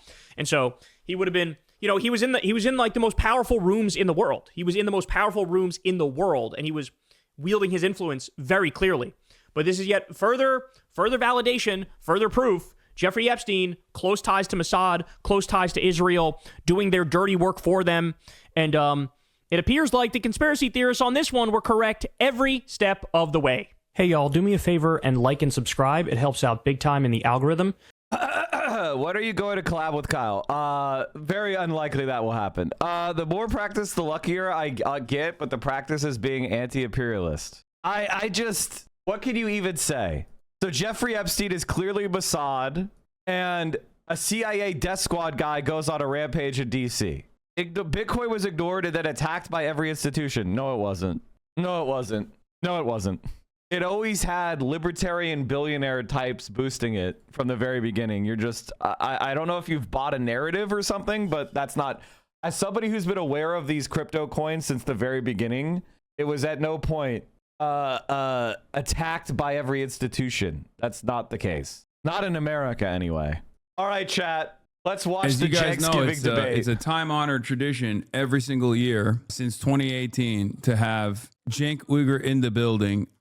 Okay, let's start off with why you said that you were going to your communist nephew's house. I'm kidding, but so people are constantly calling you all sorts of names. You go to China, you love it over there. So what should we call you? What are you? I mean, I say I'm a socialist. I'm not like a self-described communist or anything, but I also say that I don't have an issue with people calling me a communist. I just think it's funny when people say that. Then I got it right. I was playing around. Yeah, you're a socialist. Yeah, but no, a lot of people have been saying that I'm a authoritarian communist. Some people say I'm a revisionist, but those guys are the real commies. You know what I mean? That's the real Max Left.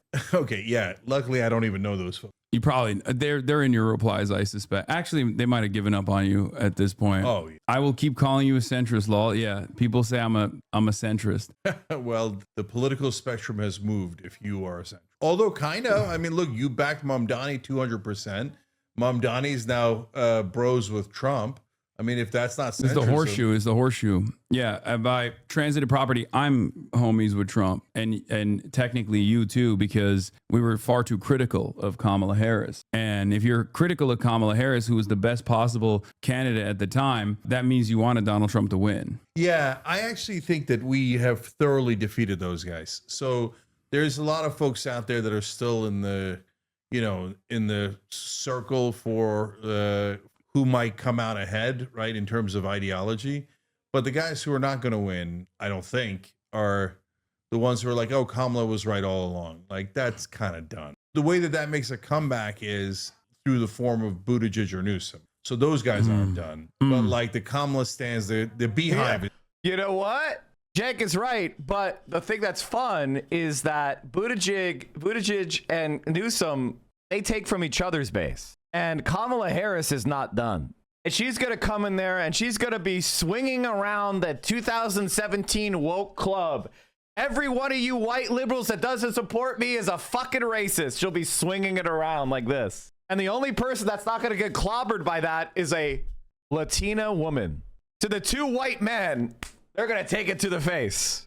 Is dead, right? There's not a single K-Hive. Yeah. Yeah, K-Hive. Right. Yeah, There's not a K Beehive left in the hive. Yeah, Beehive is very much alive. There's a Bayhive.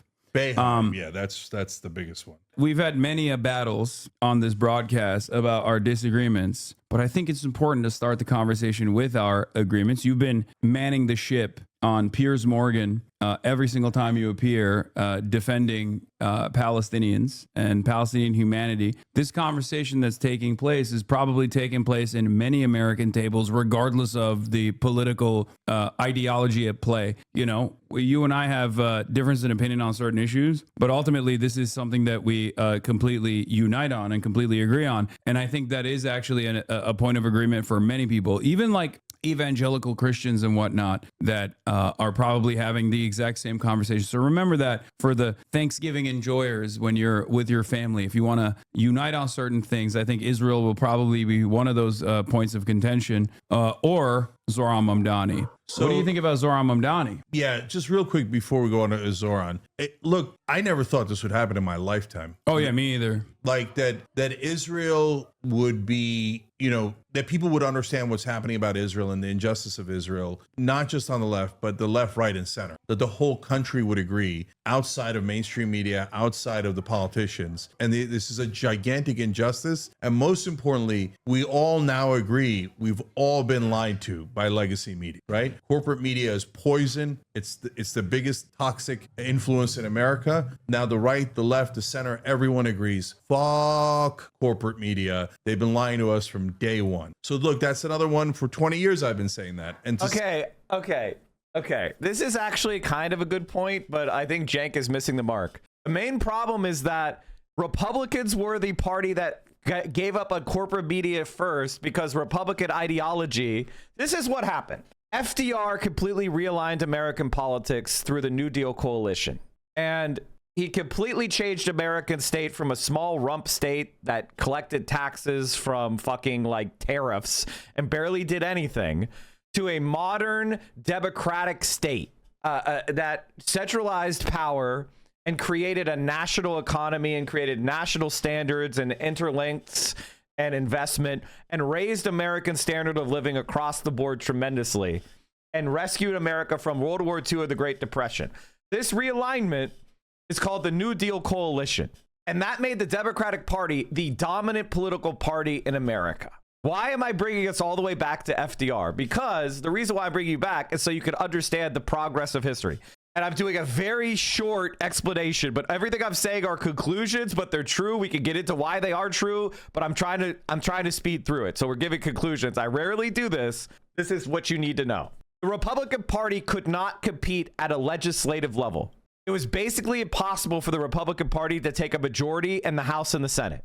However, there were many conservative Democrats, especially on social issues, and there were anti-union Democrats as well. Okay, so the conservative on social issue Dixiecrats would align with conservatives in the Republican Party occasionally and be able to block legislation. And anti-union and kind of pro-capitalist Southern Democrats, typically from Virginia, would align with conservative like market Republicans and block various like labor reforms. Okay, so the Republican Party was able to strategically engineer defections from the Democratic Party to block certain progress, right?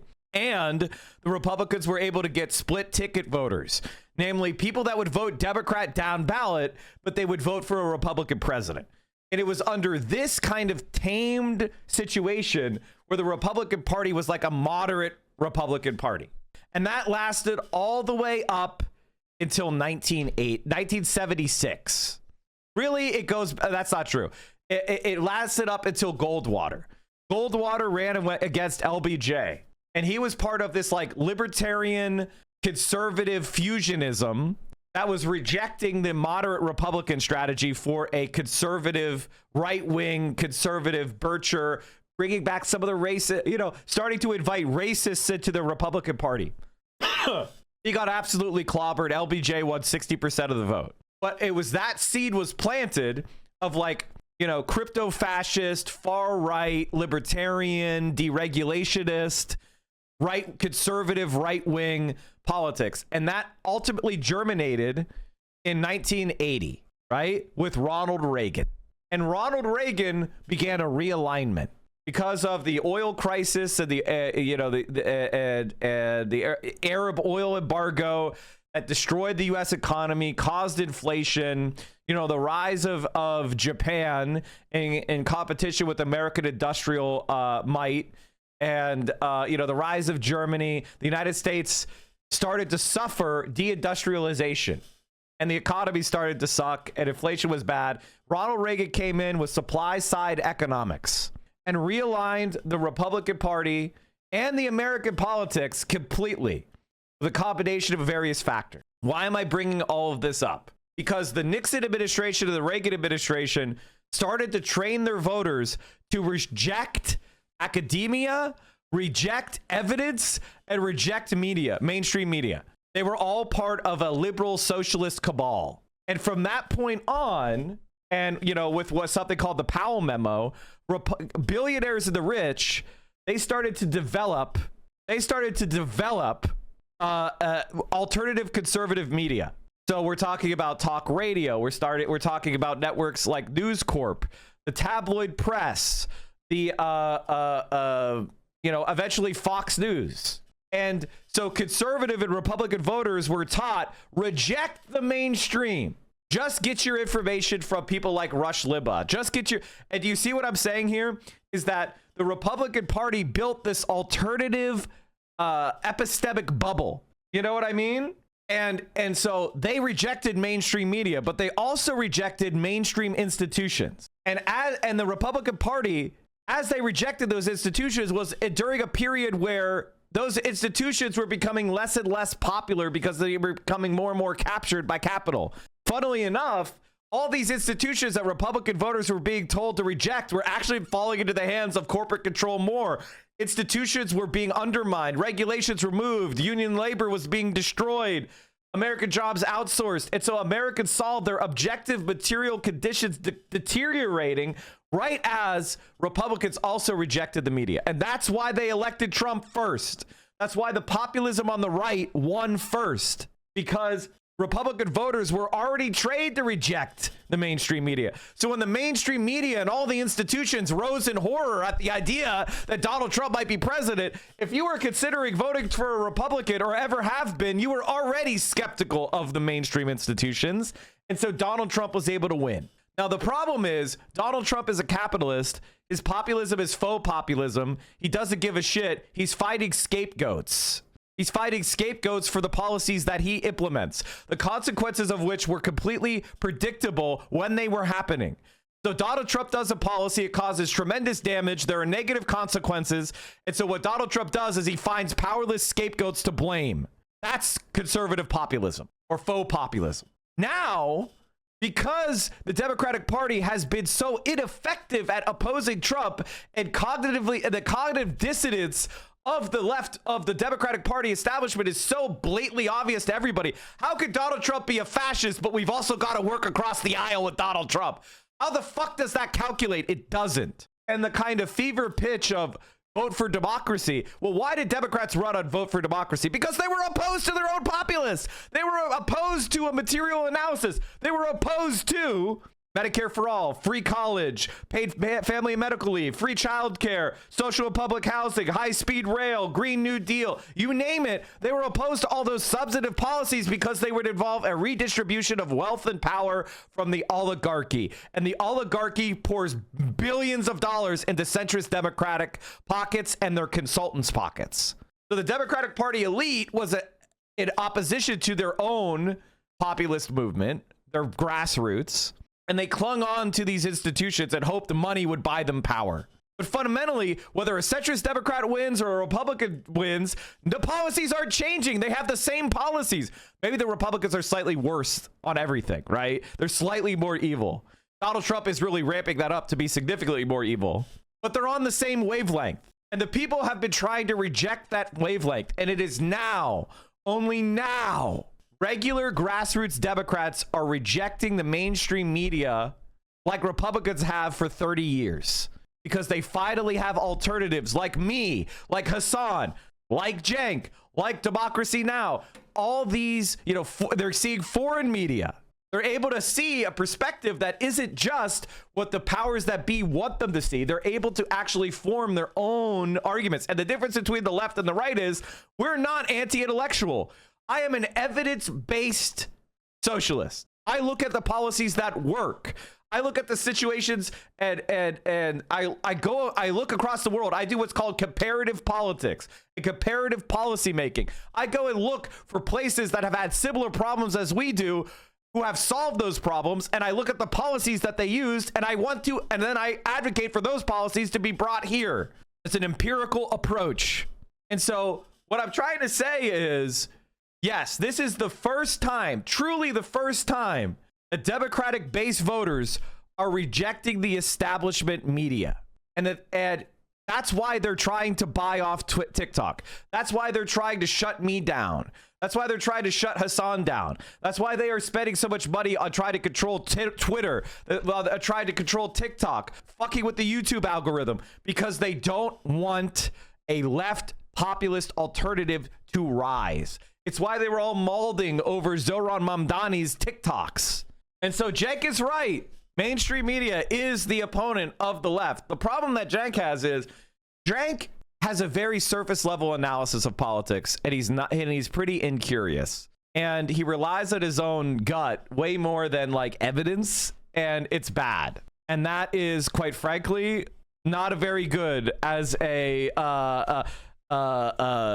political analyst. Also, he wants to be rich. He likes the idea of him being rich. He doesn't like the idea of society being completely fair because he wants to have more. I mean, that's what it comes down to. And I reject that. Chat, we are dangerously close to a hype train. Just saying. See everybody come around to that. I love it. I love it. So Zoran's to the left of me, so it makes sense that like he's kind of perfect for you, right? I think you tell me, but I love it. I love it because it's change. I love it because middle finger to APAC. What the fuck is what exactly is Zoran saying that is so objectionable to Cenk? Be specific. God, I hate conversations like this. Larthel, thank you for the 5 tier 1s. If you want to tilt me, talk like Cenk is talking right now. If you want me to actually get mad at you in person, talk like Cenk. If you actually want to see me get fired up and yelling at someone in their face, talk like Cenk. I'm already at like 50% of pissed. He's barely said anything. That spent $45 million trying to meddle in our elections, and then he's for change, man. Fuck the status quo. So I'm thrilled that Andrew Cuomo lost. Why do you say he's more to the left than you? So some of those policies are not the direction I'd go, but I want him to try it anyway. Like what are the policies? So like rent freeze on the rent control apartments. First of all, I don't think he's saying that'll solve the whole thing. It won't. No, it only affects a tiny amount of apartments, right? But like 1.2 million units or something, I think. Yeah, which is not tiny actually. Yeah, but, I mean it's tiny for New York, but go on. Yeah, but rent Not control, tiny, it's in my large. opinion, doesn't work. It pushes up prices in other apartment buildings. In fact, I think it's counterproductive. I wish it worked. It's a simpler solution. Okay, Matt but I don't think. Iglesias. Yeah, I'm Matt Okay, Iglesias are you an on that one. abundist? No. You're not an Ezra Klein doctrine understander and appreciator? No, I mean, I'd have that conversation with Ezra, and I think he's probably at least a third right, but he's not right in the central thesis, which I think is misguided, right? But no, on rent control, I'm definitely a centrist. Okay, what about public housing? Yeah. Okay, so he's just wrong, and I don't know what to tell you, and I'll explain why he's wrong. Because it takes 5 seconds. Most housing is a long-lived asset, meaning that the financing for it and the cost for it are fixed, and they are oftentimes fixed a decade ago or more, right? So that means rents going up just means an increase in profitability for the underlying asset. If you allow rents to spike 50 or 100%, that is a windfall. It doesn't, that's all it is. And because the construction and other expenses are map out like predictable, rent control, especially the rent control that we see in places like New York, oftentimes allows rent to increase with inflation, or even, I think in New York, it's like double inflation or some shit. All it does is prevent windfall gains to landlords. Most rent control does not prevent new construction from charging rent as they see fit. So all that you're preventing is windfall gains from incumbent landlords.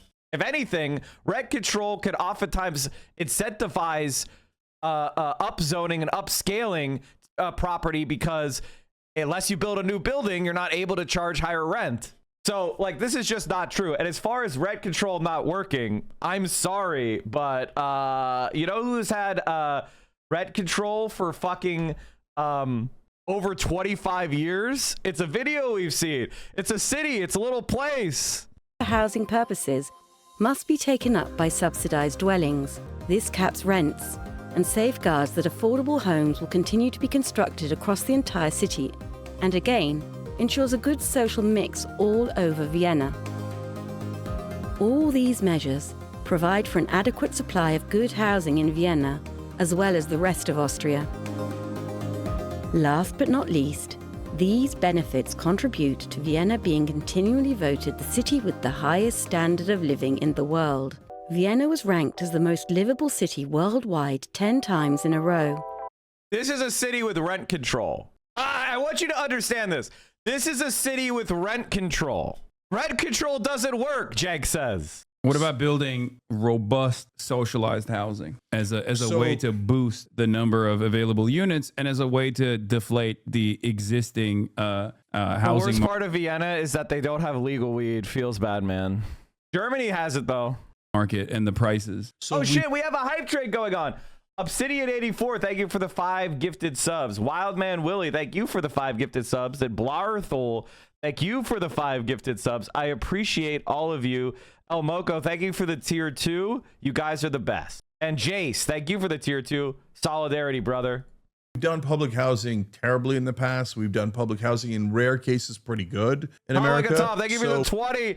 Come Like a Tom is the celebrated member of our community. We all love Calm Like a Tom. And Sunlight Bro, thank you for the 5 tier 1s. But this is the year 2025, and Zoran's a smart guy. So I hope we learned some of our lessons, that we don't like make. Well, he hasn't ran on building public housing. As a matter of fact, I think it's a major area of weakness for the American left in general, because there's not the reason why we can't build public housing is because it requires a federal public housing policy. You need access to the federal government's ability to borrow money. You need the federal government to help finance it. You need the federal government to allow you to do it, because under HUD rules, if you expand public housing, you can lose other housing programs, which would be incredibly devastating. So if you run on building public housing, you will lose, because guess what? You can't do it. It's actually policy illiterate, because the federal government has blocked it for decades under the Faircloth Amendment. We haven't had a pro-public housing president in decades. Single Democrat that even broaches the subject matter from that angle, and every single person, even though it's the number one, like affordability is the number one priority, but affordability, thank you for the primes, guys, appreciate you. Know better than anybody else, brackets off into certain aspects, right? I think healthcare is a part of the affordability conversation, and I think Democrats do have, or at least the left flank in the Democratic Party has a really solid approach to that. Socialized medicine, Medicare for all, but housing is another aspect of this that no one ever talks about, or they do talk about it, but they don't actually have a simple, easy to understand policy for it. That's why we keep consistently going back and forth on band-aid solutions, which you're right. Rent control is a band-aid solution. I'm in favor of the decommodification of housing in general. So obviously this works in that direction. I'm not for decommodification of housing, but I agree with you on public housing, and I think that there's a right way to do it. So the problem was that we concentrated poverty last time, right? What we were doing in the 1960s and 70s. So now we've done it right a couple of times, spread it out a little bit and make it more. Okay, Jack is right. This is actually a major point of Vienna social housing. And great Gramsci's homegirl, thank you for the 25 gifties. You are a queen, king, or the emperor. I'm gonna keep popping over to various videos to debate Jank. Sorry. Livable apartments have become I'm basically showing you points that I would make if I had been in the room. a luxury in many large cities. Vienna, however, has deliberately chosen a different path. For over 100 years, we have considered affordable housing a public responsibility that is best met by an effective public housing sector. To understand Vienna's unique housing situation, you have to know its history. At the beginning of the 20th century, it had more than 2 million inhabitants, a larger population size than in the present day. At that time, about 300,000 people in the city had no access to decent living space. Vienna was reputed to be the European capital with the worst housing. As a result, the Social Democratic Viennese government made concerted efforts to improve living standards after World War I. The dogma was, apartments are not goods. Having one is a right. In 1923, the foundation for the first large residential construction program was laid. A new municipal city council decree foresaw the construction of 25,000 apartments within 5 years, and another 30,000 from 1929 to 1933. Public housing projects were never limited to certain districts. They were implemented across Vienna, regardless of the social status of the area. Imagine if we were building a super large public housing construction in Beverly Hills. That is my dream. Owing to this clear, long-standing policy, the social background of a person cannot be determined by their postal address. The most essential principles of the Austrian First Republic are still valid today. These include affordable, high-quality buildings, social cohesion, and a balanced social mix. As a result, social housing has a long and successful tradition that has now lasted for more than 100 years. It is this continuity which is unique. Nowadays, Vienna, Austria's capital, is home to 1.9 million inhabitants. Along with New York and Geneva, it is home to the United Nations and other important global diplomatic organizations. It is the fifth largest capital in the European Union and the second largest city in the German-speaking world.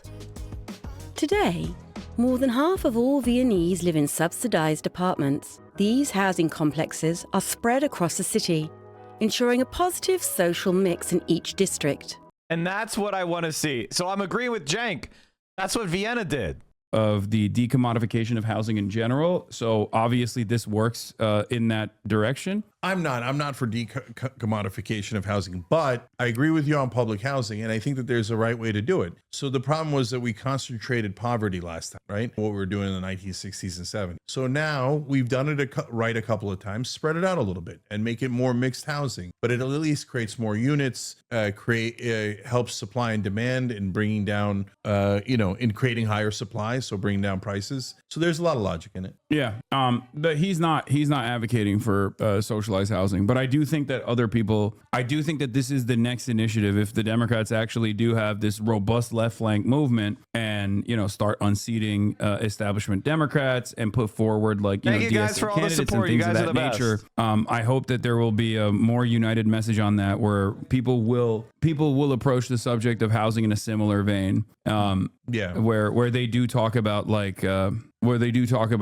permanent public housing and better alternatives. Yeah.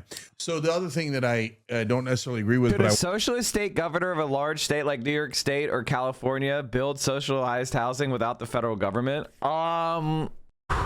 There's a lot of moving parts to that question. The answer is yes, but the other answer is it depends on who the president is. If the president of the United States is diametrically opposed to the idea and is focused on undermining it and destroying it, then it will not work, unfortunately.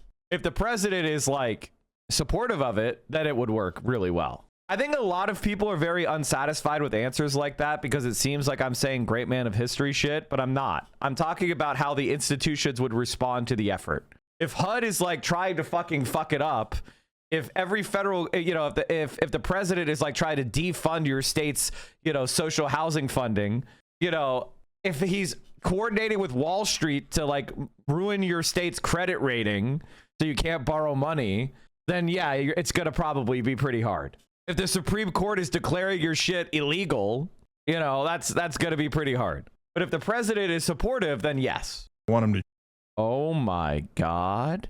Sanders and Ocasio-Cortez reintroduced Green New Deal for Public Housing Act. The Green New Deal for Public Housing Act invests $234 billion over 10 years to transition the entire public housing stock in the United States into zero-carbon, highly energy-efficient homes, dramatically improving living conditions for nearly 2 million people in public housing across the country. It also creates up to 280,000 good-paying union jobs per year, would allow for an increase in public housing units, 280,000 jobs, and $23 billion a year over 10 years for highly energy efficient developments. This will produce on-site renewable energy, expand workforce capacity, focus on community development. Every American deserves to live in a safe, vibrant, and environmentally conscious community, including public housing residents. Amazing. Notice how cheap that is, by the way. $23 billion a year, that's it. That's so fucking cheap. It's nothing. the city-run grocery stores. So like, I don't get it. I don't know why that's the biggest among the biggest priorities. I get some. The answer is there's something called food deserts. And by having city-run grocery stores, it's a good way of doing redistribution. You can make sure that the products being served or sold in the store are staples and that are highly competitive commodities. You can undermine a lot of the like markups that happen inside of cities, especially like New York. And you can bring wholesome food for public health safety benefits to communities that lack access to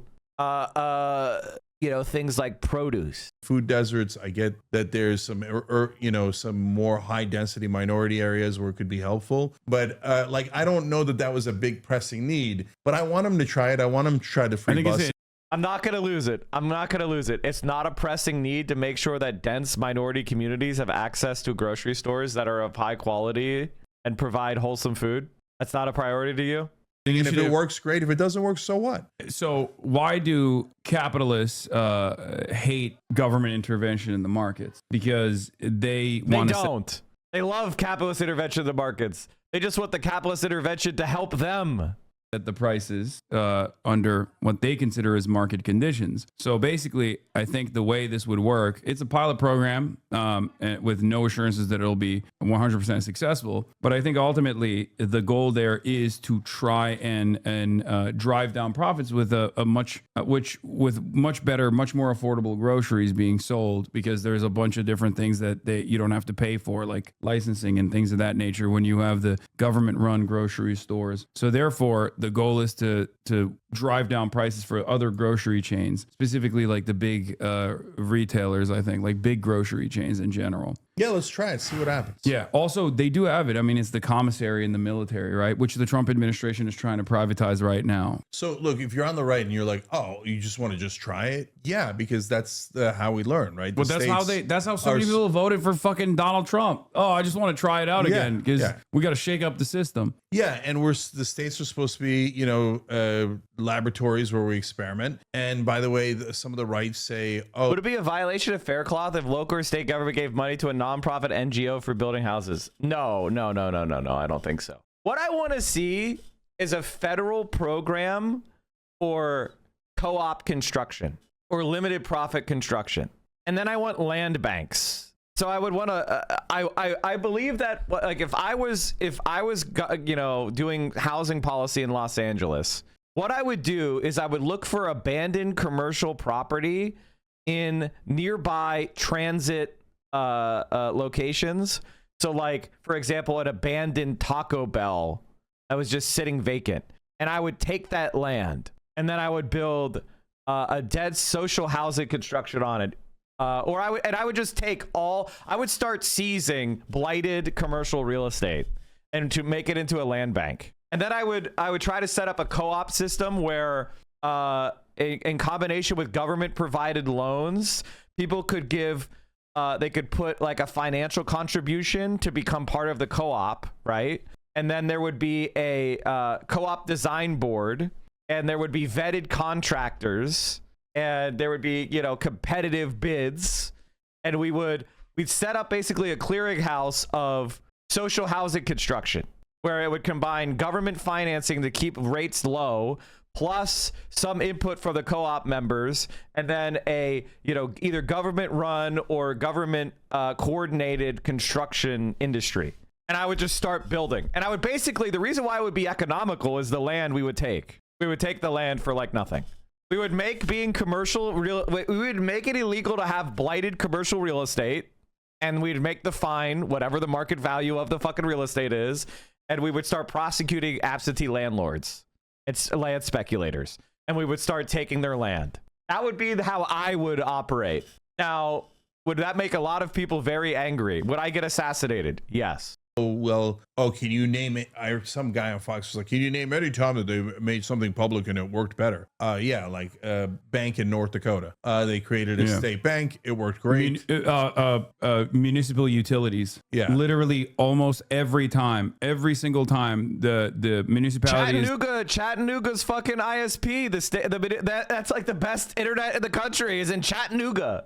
taken over utilities, it has been so fucking successful that Google worked extra hard to make it illegal in other places. Like, they do not want internet service providers or water or electricity or sewage systems to be controlled by the municipality. But yes, fire department is another great example of this as well. And that goes to the last point, which is we don't know what should be public and private perfectly until we try a couple of different systems. Wow. Like, Did you know you could get 25,000 megabits per second service in Chattanooga?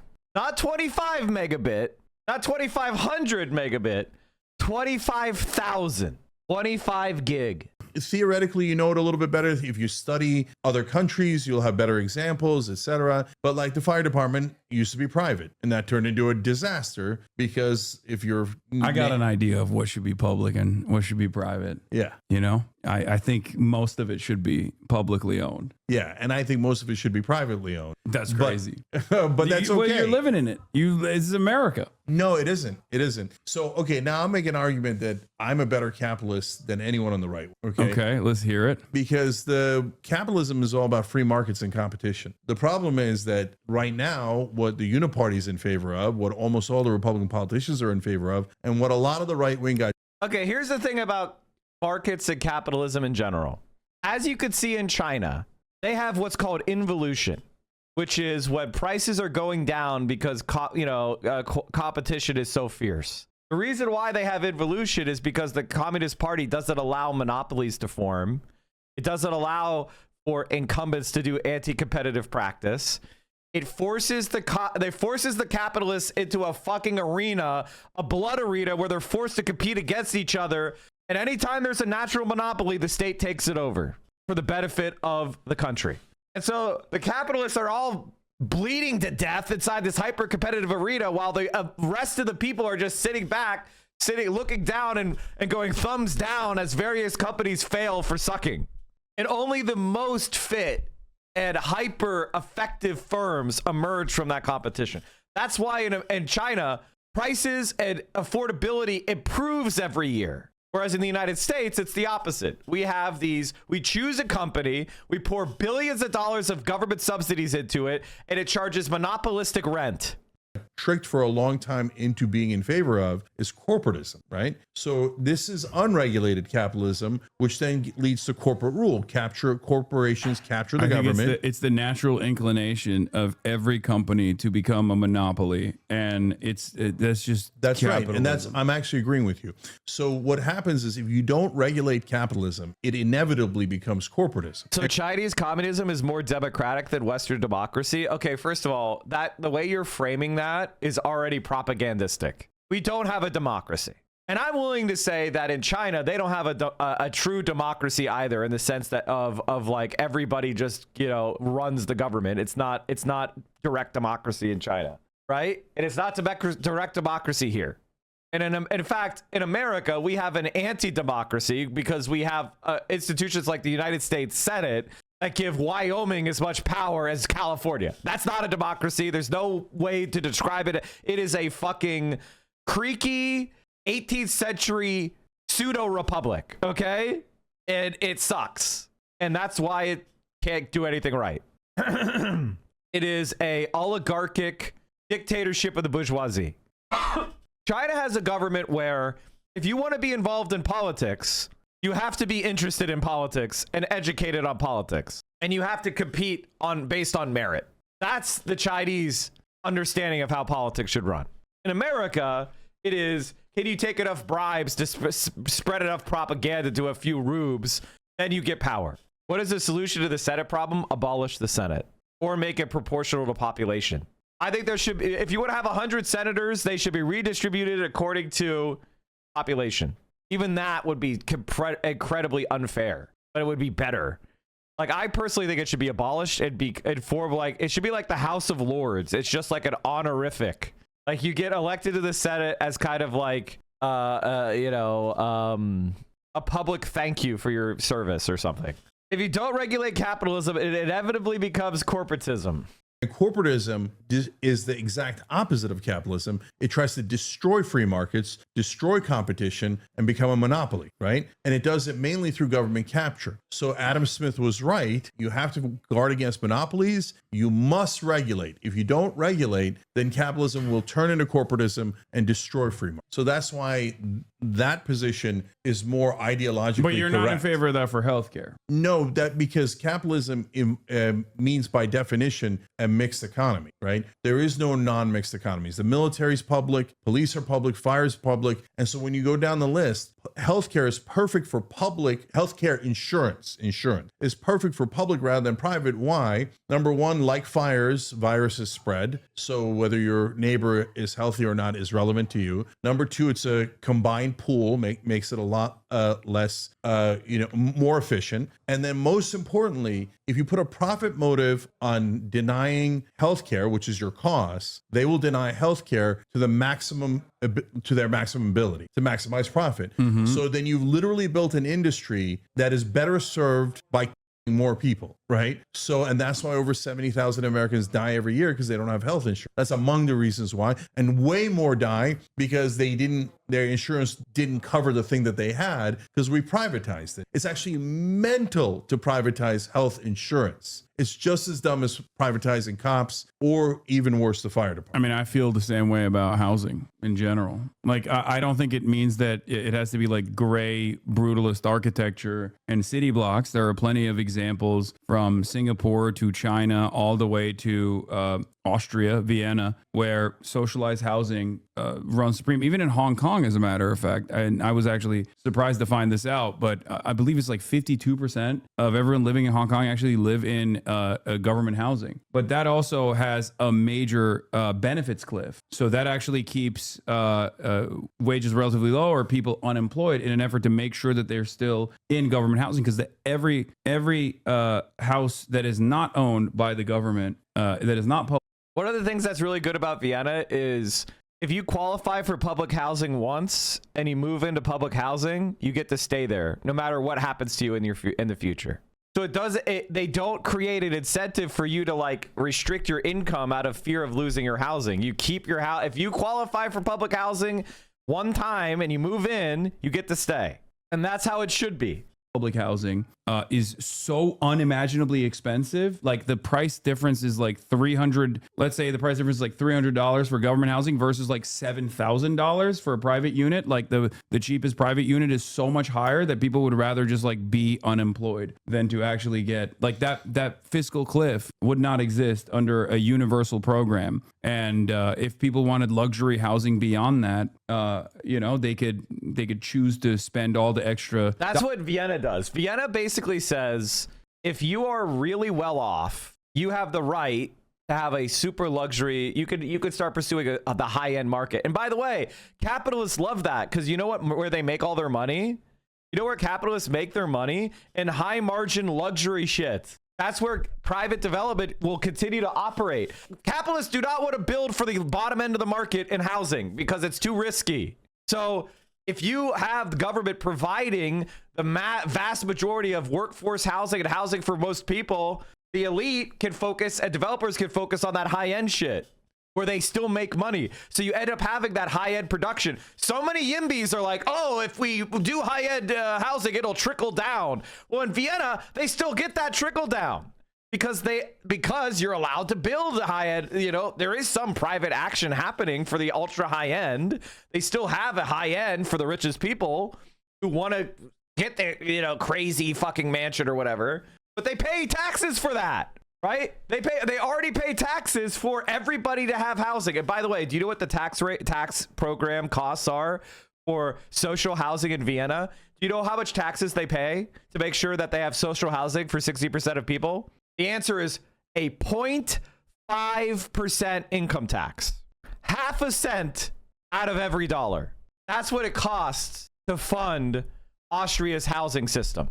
And if you're like, wow, Mike, I don't want to pay more taxes. You know how much the average person in Vienna pays for rent compared to the average person in America paying for rent? Here, I think it's like 6%. There's an article back from 2023 in the New York Times called "Imagine a Renter's Utopia. It Might Look Like Vienna." In 2021, Viennese living in private housing spent 26% of their post-tax income on rent and energy costs, which is only slightly more than the figure for social housing residents overall, 22%. Meanwhile, 49% of American renters, 21.6 million people, are cost-burdened, paying landlords more than 30% of their pre-tax income. In New York City, the median renter household spends a staggering 36% of its pre-tax income on rent. And they gave the specific example of this couple who make $87,000 a year, which is roughly the income of the average U.S. household in 2021. They pay just 4% of their pre-tax income was going toward rent, which is about what the average American household spends on meals eaten out and a half a percentage point less than what the average American spends on entertainment. Even if they got a new contract today on their unit, they would pay 542 euros a month, or 8% of their income. And get taxed out the ass in order to have the luxurious privilege of having this mega mansion or whatever. Yeah. So look, I'm not anywhere near that. I think housing is totally private. Not totally private. I'm willing to experiment with public housing in certain circumstances and see how it goes and how does it affect the market. Does it, like we talked about earlier, create more supply and hence help with prices, right? And if you have a bunch of supply, here's the thing: if Americans are not willing to accept that housing should not be a commodity where we profit by keeping it constrained, that's why America's collapsing. America grew. It's not very complicated. When America grew by giving everybody subsidized housing loans to the 30-year mortgage, which was created by the government. Do you think 30-year mortgages would be created by the market? The 30-year mortgage is a government program. It's a welfare program. If you have a 30-year mortgage, you're on welfare right now. And you're like, Mike, but I'm paying my mortgage. I pay it every year. What do you mean it's welfare? No bank would be giving you a 3% interest loan that you had 30 years to pay back. Are you stupid? That exists because the government subsidized it. You know what a loan to you would look like? Look at what your credit card interest rate is. That's what a loan to you would look like if it wasn't guaranteed by the government. 15%, 20%. That's what a fair loan to you would be. Go try to take a private loan at your local bank. Even if you have outstanding credit, you're looking at 12% interest. Good fucking luck. That's what it would really be if it wasn't for government intervention, creating mortgages. Do you know what mortgages were before FDR formed the 30-year mortgage program? They were 7 years, and the total balance was due at the end of the 7 years. So you do 7 years of interest payments, and then you own the entire principal in a one balloon payment, or else you're foreclosed on. And so a lot of people lost their homes because they couldn't afford the balloon payment. Because guess what? Say you own a farm and you have a really bad year, the year that your mortgage is due, and you don't have the down payment to start to refinance. Well, the bank foreclosed on your land, comes and takes it. That's what America was like. So the 30-year mortgage is a fucking welfare program. You know what they also did while doing the 30-year mortgage? They also had social housing and public housing. They built a ton of it after World War II. So this is the reality of so many people are on welfare, and because obscured from them, they don't know it's welfare. Is there a bare minimum where we should help people not be on the streets? Of course, right? So then, in the lower levels, you're having a conversation is what degree is it public? Because if they're I think we all agree if they're homeless and they want shelter, we should give them shelter, right? So that's in a sense public housing, like the lowest level. But it's not permanent, right? So it's not permanent. First of all, if all you try to do is spend the least amount of money possible, then the system will fail. I want you to understand this. If you try to do hyper-targeting neoliberal policies like Cenk Uygur is advocating for, I didn't know I was talking to Kamala Harris. If you try to do programs like this, first of all, this is right-wing. This is center-right housing policy. I don't know if he even knows what his ideology is. If you try to do hyper-targeted, means-tested programs, they will fail. First of all, people will fall out because they don't fill out the paperwork right. So right off the bat, you're losing half the people or more that qualify because they didn't do the paperwork right. 2, people that are good at lying or good at doing paperwork get into the program even though they don't actually qualify. So you have a misattribution problem. Doesn't solve the problem because people are failing the paperwork. And then you have a bunch of people that shouldn't be getting the program get the program. So it ends up seeming super inefficient, super ineffective, and the program sucks, and it starts costing way more than it actually is supposed to deliver benefits. And you end up spending all this money on bureaucrats that are going around trying to take away the program for people because they don't technically qualify anymore, which causes people to fall back out into homelessness because the program gets withdrawn because they get a job at McDonald's or whatever the fuck. All right? If you want a program that's actually effective, it needs to have as little means testing and gatekeeping as possible. In fact, all the paperwork should be done by the bureaucrats. Because the government has all the data anyway. Why the fuck are they making you fill it out? It should be pre-populated and done by the government for you. And you should get every benefit you qualify for without having to do anything. That's how welfare should work. Now, if the government says you don't qualify for something in error, you should have the ability to appeal and correct the mistake. But all the welfare programs you should qualify for should be given to you automatically without you doing a goddamn thing. But people like Jank just have never understood the concept of a good government and what it looks like and what it should look like.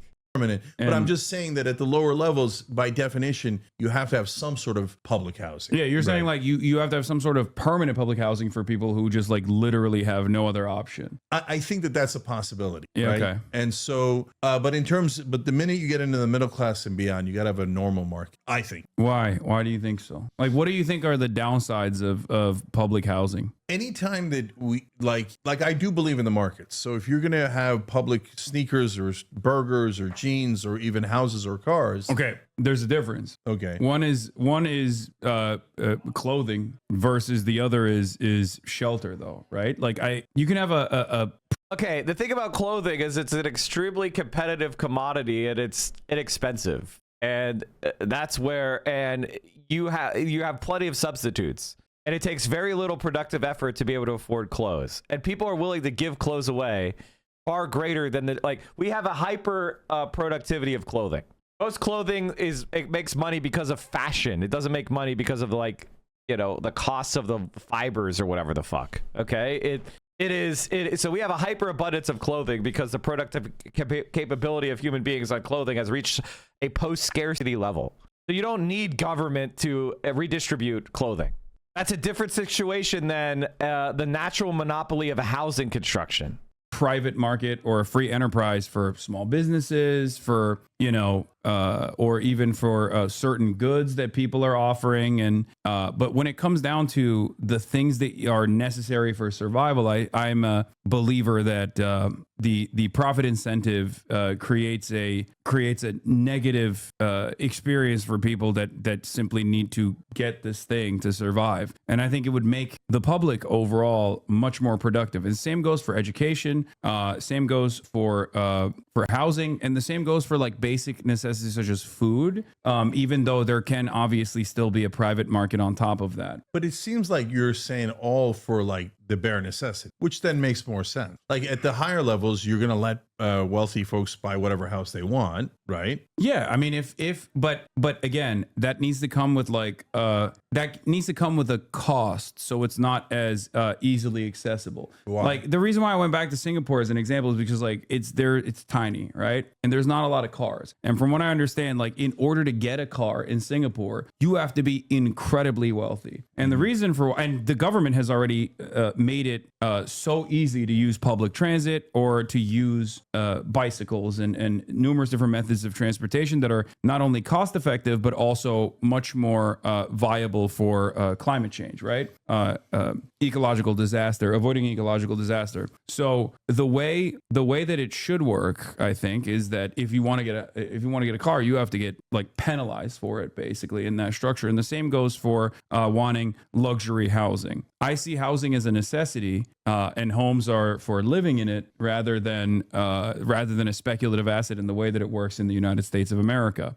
And we've sold to the Americans that this concept is good and it actually invokes freedom, just as we have done with our car-reliant infrastructure. Oh, you have your own car, you have so much freedom. You don't have to sit with the rest of the public in a fucking subway or whatever. But that creates unimaginable traffic density. It's worse for the climate overall, and it even has economic issues associated with it. And the same goes for housing too. Yeah. So look, I'm not an expert on housing or car regulations or anything, but my general sense of it is no. First of all, there's nothing wrong with disagreement, but I don't agree. So when you talk in bare necessities, make sure people don't die in the streets. I totally agree. Right. I think that everyone. I mean, this is like barely, this is like Republican talking points, to be honest with you guys. If you talk to a Republican, they'll say stuff like this. This is legitimately right wing. Agrees. I think that even the right wing agrees to that. I hope. I right? don't think they do, but yeah. Well, I mean, I think that if you said to them shelter for homeless people, they would generally say yes, partly to get them off the streets, but partly because they think they should have shelter. Oh yeah, So, congestion pricing in New York City is like a move in the right direction of this sort as well. Like making it more costly to be able to drive a vehicle actually increases the use for public transit, because then people are like, all right, well, I'd rather utilize public transit then. I'm mixed on social engineering. So I don't want to penalize people. Jank, what do you think building a road is? What do you think building a road is? What do you think building a port is? What do you think building an airport is? What do you think building an apartment building is? We are engineering the world to make it more compatible with life of a human being. We are protecting ourselves from nature's challenges. We are making our burdens lighter. That's why we make roads. Roads are easier to transport heavy shit in because they're flat and relatively straight. So instead of having to wrestle with going up and over pits and hills and things, we build roads in order to facilitate our transport of goods from one point to the other. To do what? To make our lives easier. But roads take up space, and there's limited space in a specific geographic location. That's kind of the definitions of all those words. And so we're trying to make sure that we use that space efficiently. Cars are very inefficient for using space, especially if the space is being used to transport one guy. A relatively small toll can cause people to say, I don't feel like driving this car. I'm gonna take the train because I can't afford the $8 or whatever. Good. You shouldn't drive, motherfucker. You're doing more than $8 worth of damage to everybody around you. I have to breathe your fucking pollution. I have to listen to your fucking sound pollution. I have to get particulates from your car, your tires. You're wearing down the road. You're adding to congestion. If $8 is enough to deter you, then stay off the fucking road in a place like Manhattan. Okay? Like, what are you doing? And then we could take that money and we could add it to the public transit so that when you decide to take public transit, it's faster, it's cleaner. There's more trains running, so you don't have to wait as long at the stops. Like, what the fuck? This is the most obviously correct thing to do of all time. But we need to make sure that the alternatives and the substitutes to driving are high quality and available. That is also part of the project. For getting houses, I don't see the point of it, and I think that the wealth creation we did with for the middle class in America with houses was amazing. It was one of the best things we've ever. What the fuck are you talking about? The only reason why there's wealth creation from housing is because there was a short period of time where they basically gave the houses away. And then the next generation can no longer afford them. And then old generation bought them for cheap, subsidized prices. And then it became scarce and the demand rose because population rose. And now nobody can afford it. So you have an old generation that was given a subsidized dwelling being able to sell it at a heavy markup to the next generation. So basically it's a transfer of wealth from the younger generation to the older generation, which means it's a speculative gain. Jank, you are very bad at this. How can you justify that? What the fuck are you talking about? Government policy gave a bunch of money to one generation and then took it away from the other generation. That's amazing. What? Are you dumb? Done in America. In fact, what I would, my part of my But that was solution for social housing- engineering. Well, first of all, you could say any city planning is social engineering. Yeah. You're the one who said that social engineering is bad. You're the one who said you don't like social engineering. Is your brain not functioning? Do you not remember what you just said? This is why I can't talk to Jake. Bro, you gotta tighten up. You're a professional political commentator. You gotta be thinking about your ideas a little bit deeper than this. Jesus fucking Christ, this is embarrassing. A bridge is Everything is social engineering, right? It goes But back to then- the same concept. Yes, all matter of governance is technically authoritarian.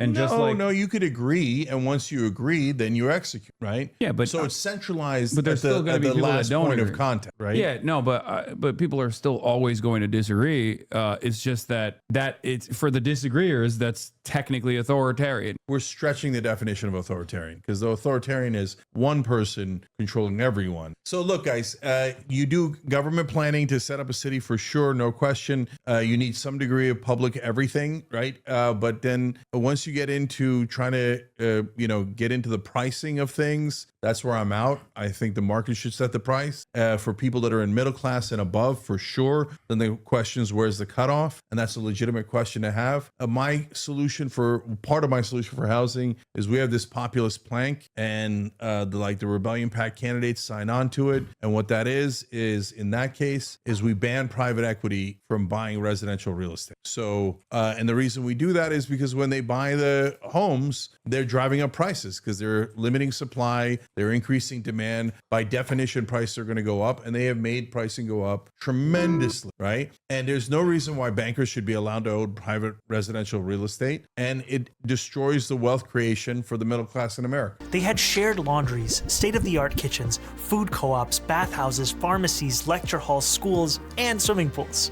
These apartments. Why are they not factoring in the moral harm of offering people housing at a cost affordable level and how that actually makes them lazier? It's a moral hazard. No, I'm not worried about that. But I brother, just do don't we have understand. enough money for everyone to have a house like this for 350 million people? You know we don't. We absolutely do. Federal jobs guarantee, a national initiative to build housing, localize it if you want. We absolutely do. 1,000,000%. So you're going to do the free housing. You're going to do, okay, It doesn't have to be. This is health not free. insurance. No, this isn't free. So the government builds it. So we all pay for it. We're all we paying all have for it. enough money. Well, if we already all have enough money to afford houses like this, why don't we just buy houses? Wait, what do you mean? Like what is the government? The government has our money, right? In taxes. Collectively, we have to have enough money Okay, what did to I build miss? houses like this. If What I did was I shown a miss? plan where they said, oh, you can get all American people gorgeous houses like this with pools and gorgeous yards, They did it. etc. Okay, I gotta go back. I had to pee, Chad. I'm sorry. Private residential real estate, and it destroys the wealth creation for the middle class in America. They had shared laundries, state-of-the-art. Okay, I have an alternative, Jank. Let's imagine that everybody is in co-op housing, and housing is a human right, and it's super high quality, and people pay rent based on the costs of maintaining it and remodeling it over time, all right? And to pay down the debt that was created to create it, right? And we're constantly developing new land and densifying and remodeling and all that stuff. Let's assume, though, that you're not allowed to make any money off of the housing unit that you live in. You just, you know what? You have the right to stay there for the rest of your life, but you make no money on it. And your rent is much lower because of that.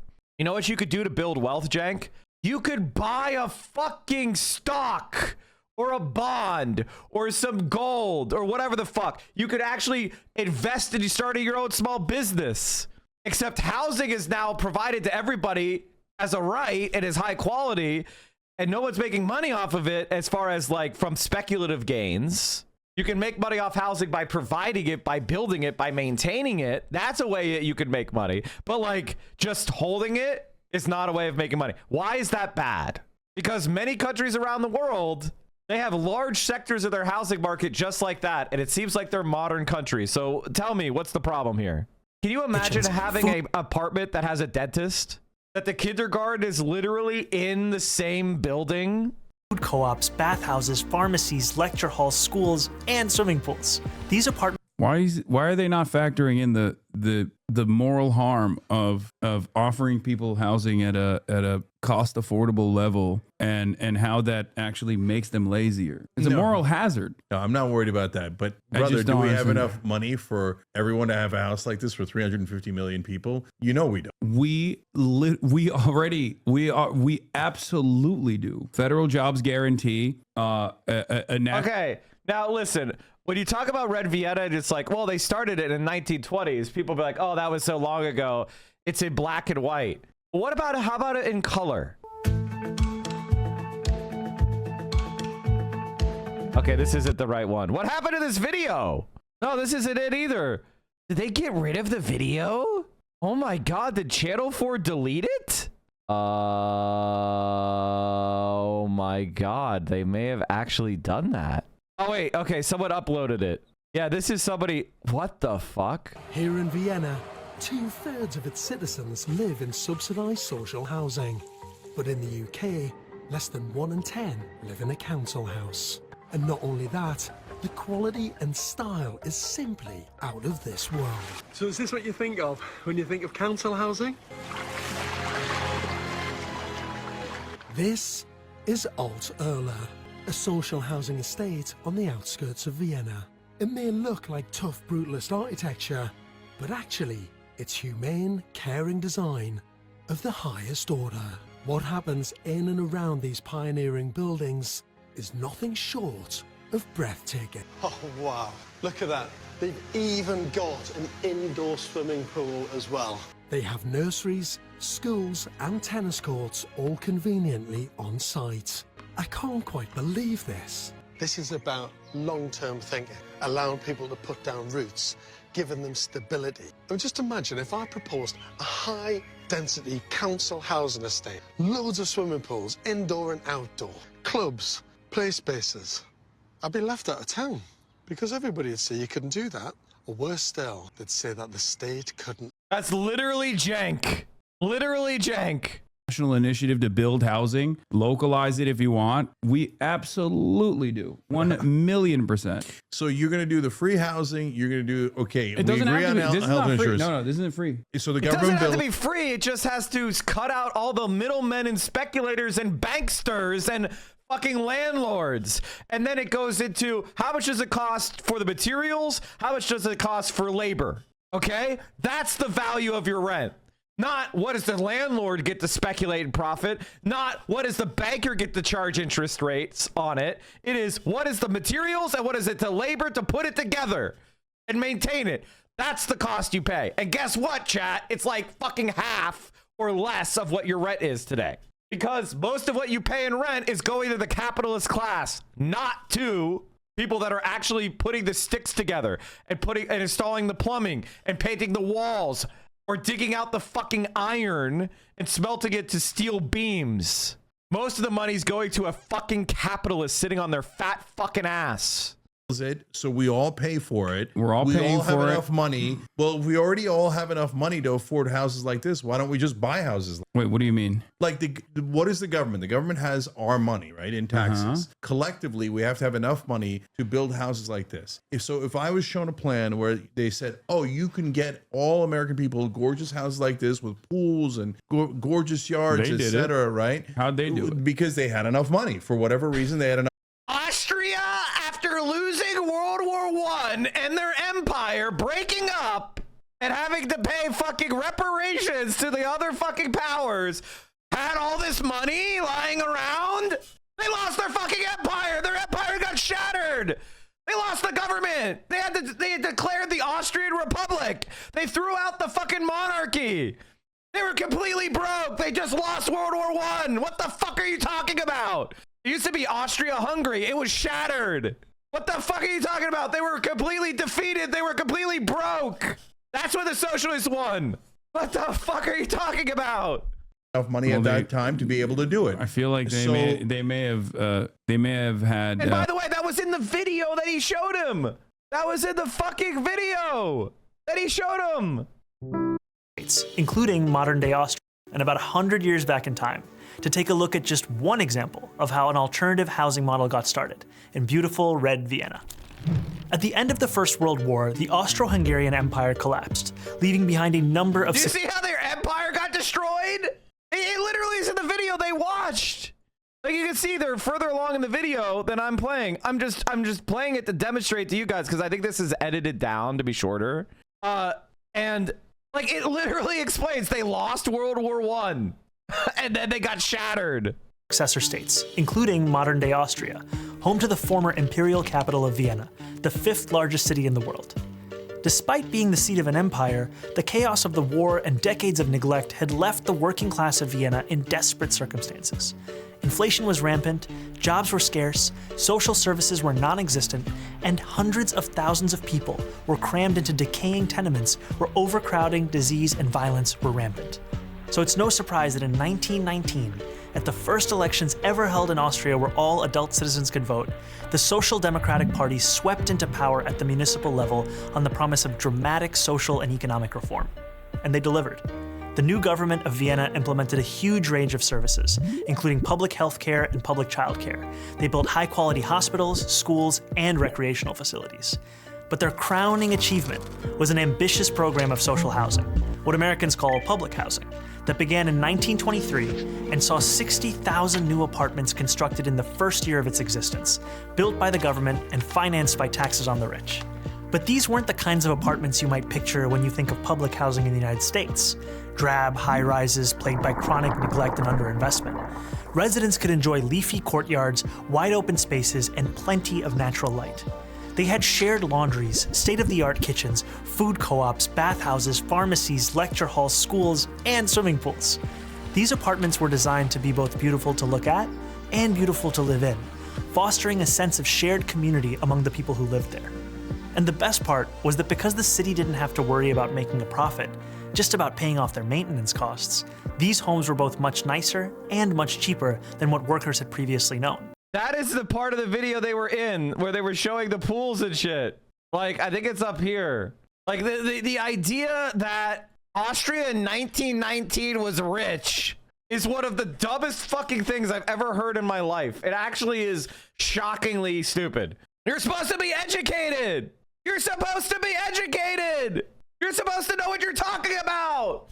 More of an initiative to actually utilize the taxable revenue in an appropriate direction, because they seemingly had more interest in solving this issue rather than subsidizing corporations and the super wealthy, or even on the housing front, offering more and more tax breaks and continuing the current private ownership structure that we have in this country. But I want people to be clear about what I'm saying. Remember, I hate the current system. The current system isn't anywhere near ideal. It's corporate rule. Our government is completely bought by the donor class. And so nothing we're doing now is anywhere near market. It's anywhere near rational or logical. This is as corrupt a system as you could possibly find. Well, so if you're going to compare it to I wouldn't say it's a corrupt system. I think it's the system working. Actually the most corrupt system in the world. It's the system working as it's intended, though. Because, like, intended by who? For what? The goal is the rich are getting richer than ever at a faster rate than ever before. They're richer. They have more of the wealth than even the Gilded Age, Jank.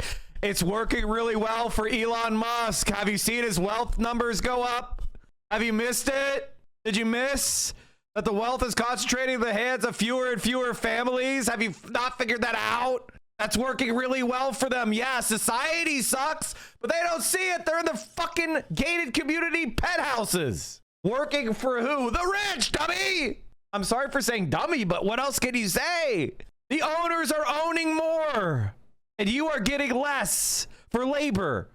To drive up profits, or the goal is to commodify housing, which it is, right? Then yeah, for capital owners, this is not a bug. Is the system working as intended? You're a homeowner, I'm a homeowner, right? For many of us, for homeowners such as ourselves, maybe houses are just to live in, right? But for the overwhelming majority of homeowners, as you also described, housing is their nest egg. It's their opportunity for upward social mobility for their next generation, and it is an asset that you can leverage against, right? To take out a mortgage, or at least that's what people used to do before the whole interest rates went up. So it's a retirement plan. It's an asset. Ultimately, for even with our much lower home ownership rate in this country, still a decent chunk of Americans, around 50% of Americans, still look at this asset that they own as their entire net worth, as their entire existence, basically, as their retirement fund. And that's the reason why, if those prices were to deflate for 50% of the country, who are wealthier on average, if not some of the wealthiest in this country, this would be devastating. And that's part Yeah, of the I reason mean- why we never deflate the price of housing in this country because Why would Chad, we had leftover charcuterie board, the shark coochie board, so we're getting more. Oh, what is this? Ooh, this is too much. I'll still take it. Thank you. Oh, thank you, Vio. Heart attack on a plate, dude. It's the holidays. If you're not pumping yourself full of nitrates, then why are you even alive? What's the purpose of living? What the fuck is the purpose of living? Will you show us your Wellington? All right, hold on. I just have a slice. I took a picture of plate. Oh, the Wellington though. Oh shit, sorry Chad. Let me see if I could find it. Hold on. No, that's not it. Why can't I find this? Hold on. We're looking, chat. Okay, I found it. Look at that Wellington. Can you see, or is it too bright? Oh, the glare on it. Hold on, let me find. Oh, Vio's right. What am I doing on my phone? I think we may have holes in our brain growing slowly from the stupidity of listening to jank. The stupidity of listening to jank may be causing me to have holes in my brain. Now that's a Wellington. All right, let's keep going. I didn't show Vio's plate. even want to do that? So look, we're having an enormously theoretical conversation that isn't anywhere near I'm showing reality you, today. No, right? no. But what we're showing you is existent in practice, right? You didn't show the real meal. This? Let's keep going. Vienna is still implementing social housing initiatives to this day. And not only that, but there are numerous other examples where the government actually does control housing. And the government controls housing in America, too.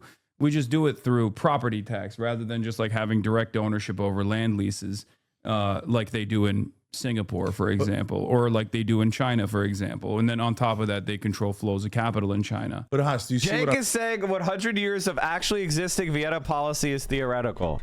It doesn't matter if you're like, no, it works in Vienna. No, it works in Singapore. No, social housing programs work all across the world. He'll be like, it's theoretical.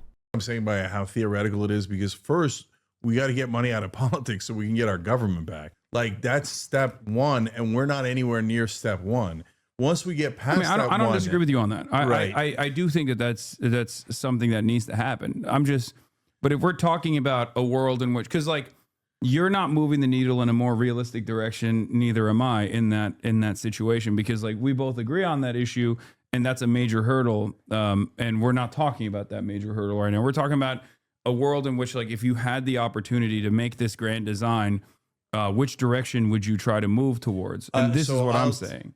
So I'll tell you this: if we got to this magical, beautiful place, which, by the way, I think we can get to. The problem with Jack's idea about politics and why it's really stupid and wrong is he has this video gamer mentality. This is what it is. It's video gamer mentality, which is you go to level 1 and then you go to level 2 and everything is like this incremental slope of progress, right?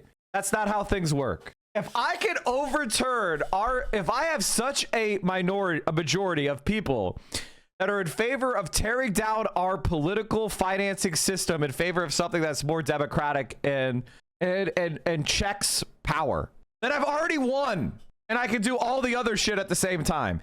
And if you look at American history, whether it's Reconstruction, whether it's the Green New Deal, whether it's the Progressive Era, whether it is LBJ's war on poverty and the Great Society, and on the other hand, if you look at the bad things, like if it's Ronald Reagan or Bill Clinton, they did all their shit they wanted to do all at once because they got to critical mass. If you actually study American political history, it is punctuated equilibria because our system has so many veto points in it that once you get to critical mass, then you do everything all at once. You do it very quickly. You're not going to do like one thing and then it's going to result to this thing, it's going to result to that thing. If we have a critical mass of people that want to take money out of politics, we all should be doing 8 other good things at once while we have the power. Obama showed you what happens if you try to do the incremental shit. You do something that's too slow to be appreciated. People do not see change. The economy slowly gets worse and they reject you as a failure. And then you lose credibility. Incrementalism leads to defeat. We get money out of politics. We did a constitutional amendment. We freed the country, right? then what I would love is for Rhode Island to try more public housing, for Nebraska to try more private housing, and for everyone to try all sorts of different things. I think they're trying private housing in Nebraska. Yeah, right. They're not. But you see my they're point. trying private housing everywhere in this country. No, but you see my point that I don't mind an experiment like this at all in that better world, right? Where we've regained democracy, right? And some places people will be a lot more right wing, a lot more leaning into the free market. Some places people will be more left. I don't think right wingers are right wing because of the free market. I don't think so. West Virginia is what, plus 35 for Donald Trump? You think? You want to know what is happening in Nebraska because of the right-wing politics that Jake is recommending? They're actually undeveloping. Omaha, Nebraska. Answer to costly potholes: go back to gravel roads. They are undeveloping. They are unpaving their roads so they can cut taxes on the rich. After living more than 40 years along a road plagued by potholes, Joanne Amora was excited to see city crews shred her block. I thought, oh my God, this is great. We're going to get a new street. And then we waited and we waited. The fresh payment never arrived. Only after the asphalt had been ripped out almost 3 years ago did Miss Amora and her neighbors learn that her street had been reclaimed. Omaha City Hall's euphemism for unpaving a road. It's really kind of like living in the country, in the city. Her neighbors sometimes hauled wheelbarrows full of scattered gravel back up the hill after big rainstorms, and her house, she says, is regularly smudged with dirt blowing in from the street. This is what capitalism will deliver you. You will live on unpaved roads. They're going to rip out your water system and your electrical connection next. You're not profitable enough. Those guys are like, hell yeah, brother. We need more private. Remember, need more. Chat, Jank brought up Nebraska. I didn't bring up Nebraska. He brought it up. So I started to, give you a little vignette about your fucking conservative market ideas and what they result in. Private housing in this state. No, they're just right wing because of their economic stances or their economic standing rather, and they've been pummeled by the Democrats, or they feel as though the Democrats are responsible because they're focusing on gay shit rather than building housing for them. And the Republicans take advantage of that weakness, take advantage of that anger and resentment, and redirect it towards gay people and undocumented migrants and the like. So there's two different things here, right? Right-wing ideology and what do right-wing voters in America actually think. And so we found out through Donald Trump that all the bullshit that corporate media was telling us about right-wing ideology wasn't really true at all. Oh, the right-wing voters are all free trade. Are they? First of all, they didn't know and they didn't care. And if they cared at all, they were against it. Yeah, no, yeah, they were against it. I think like Donald Trump picked up a lot of the NAFTA resentment votes from a lot of like formerly unionized workplaces and people that used to have like people that used to work in industrial output that no longer had that job. Yeah, so I think it's a little bit complicated because people grow up on corporate media, especially the older folks. So if you're above 45, you got brainwashed so thoroughly by corporate media that it's really hard to tell what you believe, right? And what you were told that you believe. So yeah, some of them might have, if you asked them in a poll, are you for free trade? They might have said yes back in 2008. But in their heart, when you actually push them on that issue, were they for it? No, we agree. They were not for it, right? So like when you take it to other issues, it gets complicated, right? So if you said to an average right-winger today, are you for the free markets? I think over 90% would say yes. Now, do they really mean that? Well, it depends, right?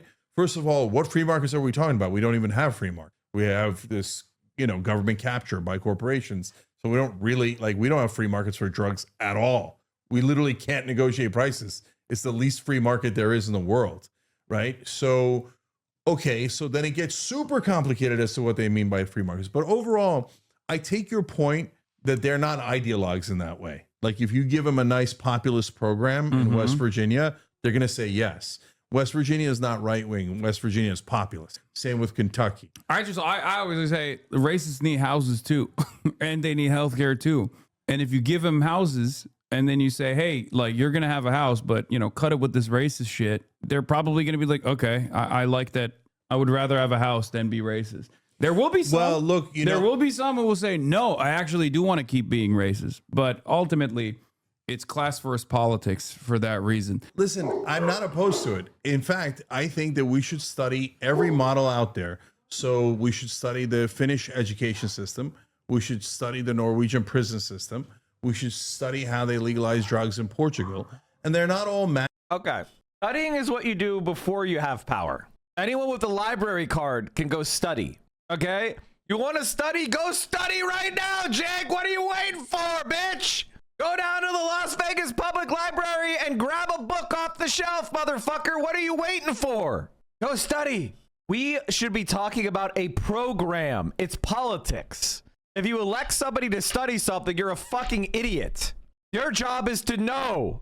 If your party doesn't know what they need to do, pick someone else.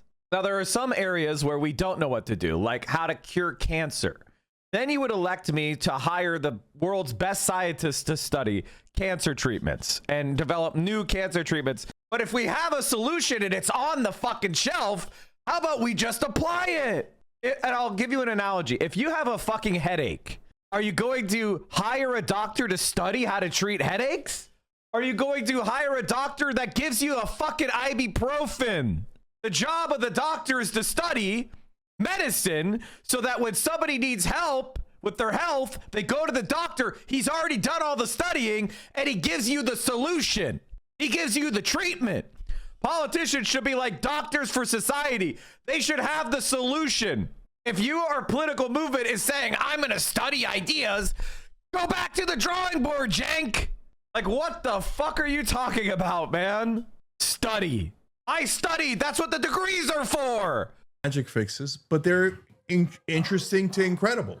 We should study the what they did in Spain with I mean, I think these guys studied it before they implemented it and their existence or the continued existence of the system. Don't be simplistic. Just because it worked in Vienna, sorry, I don't mean it that way. It's just because it worked in Vienna doesn't mean that it's going to work everywhere. By the way, but because it worked in Vienna, what, is gravity different? Vienna is a mixed market economy just like ours. 70% of Viennese people speak English. This isn't a fucking secret, man. 5th largest city in Europe. 2nd largest German speaking city. You can fly direct from Newark. It's not exactly hard to get there. This isn't a secret. Vienna, it means that we should probably try it somewhere else too, right? So, and see if it works. So I don't mind all of those experimentations at all. So I'm not like, to me, when you say... The problem with that objection is that it's anti-intellectual. If you're going to be skeptical of something, you have to actually present arguments. If you're just going to say, well, you know, you're being simplistic. Simplistic is you don't have an articulable point. Public or private, I got no problems trying it in every different way until we get to a system where we're super comfortable with... I actually think the Viennese model is the most adaptable to American conditions, which is why I bring it up. I don't talk about the Chinese model or the Singaporean model as much because I don't think they're as adaptable. The reason why I bring up Vienna is because it's adaptable to the American model. You don't have to shut off the private market completely. You can leave it. People want to build high-end real estate. They can build high-end real estate. What you need is a decommodified sector that provides housing on a constant supply based on need, not based on market logic, and starts developing a long-lived asset for the city and municipality. That's why I choose the Vienna model to advocate, because it's the fucking moderate position. That's what's so funny is I'm like, Medicare for all is the moderate position. The Viennese housing market is the moderate position. If you look at an actual political compass, Medicare for all is moderate. The Viennese housing model is moderate. Those are the moderate positions between left and right. Those are the moderate positions. The reason why we picked them is because they could be adapted and implemented quickly in America, and it would see massive gains for the average person. You understand why we support these models? Because they actually will work. Should be public and private. As Mao said, no investigation, no right to speak. People like Jank muddy the waters with these thought-terminating cliches like, we don't know if it would work here, and let's experiment study, when he really doesn't know anything. He's just filling the air with bullshit. This actually makes me angrier than a right-winger. What Jank is doing is what every dumb, smug liberal does, where they don't know what they're talking about, but they fill the air with bullshit. And they don't even have the self-confidence to make a specific argument. And they're just sitting there fomenting doubt, muddying the waters, wasting our time. Make a fucking point, for the love of God. You're proposing a model that keeps capitalism. It is by definition social democratic or more right. Okay, here's the thing. Social democracy comes from socialism.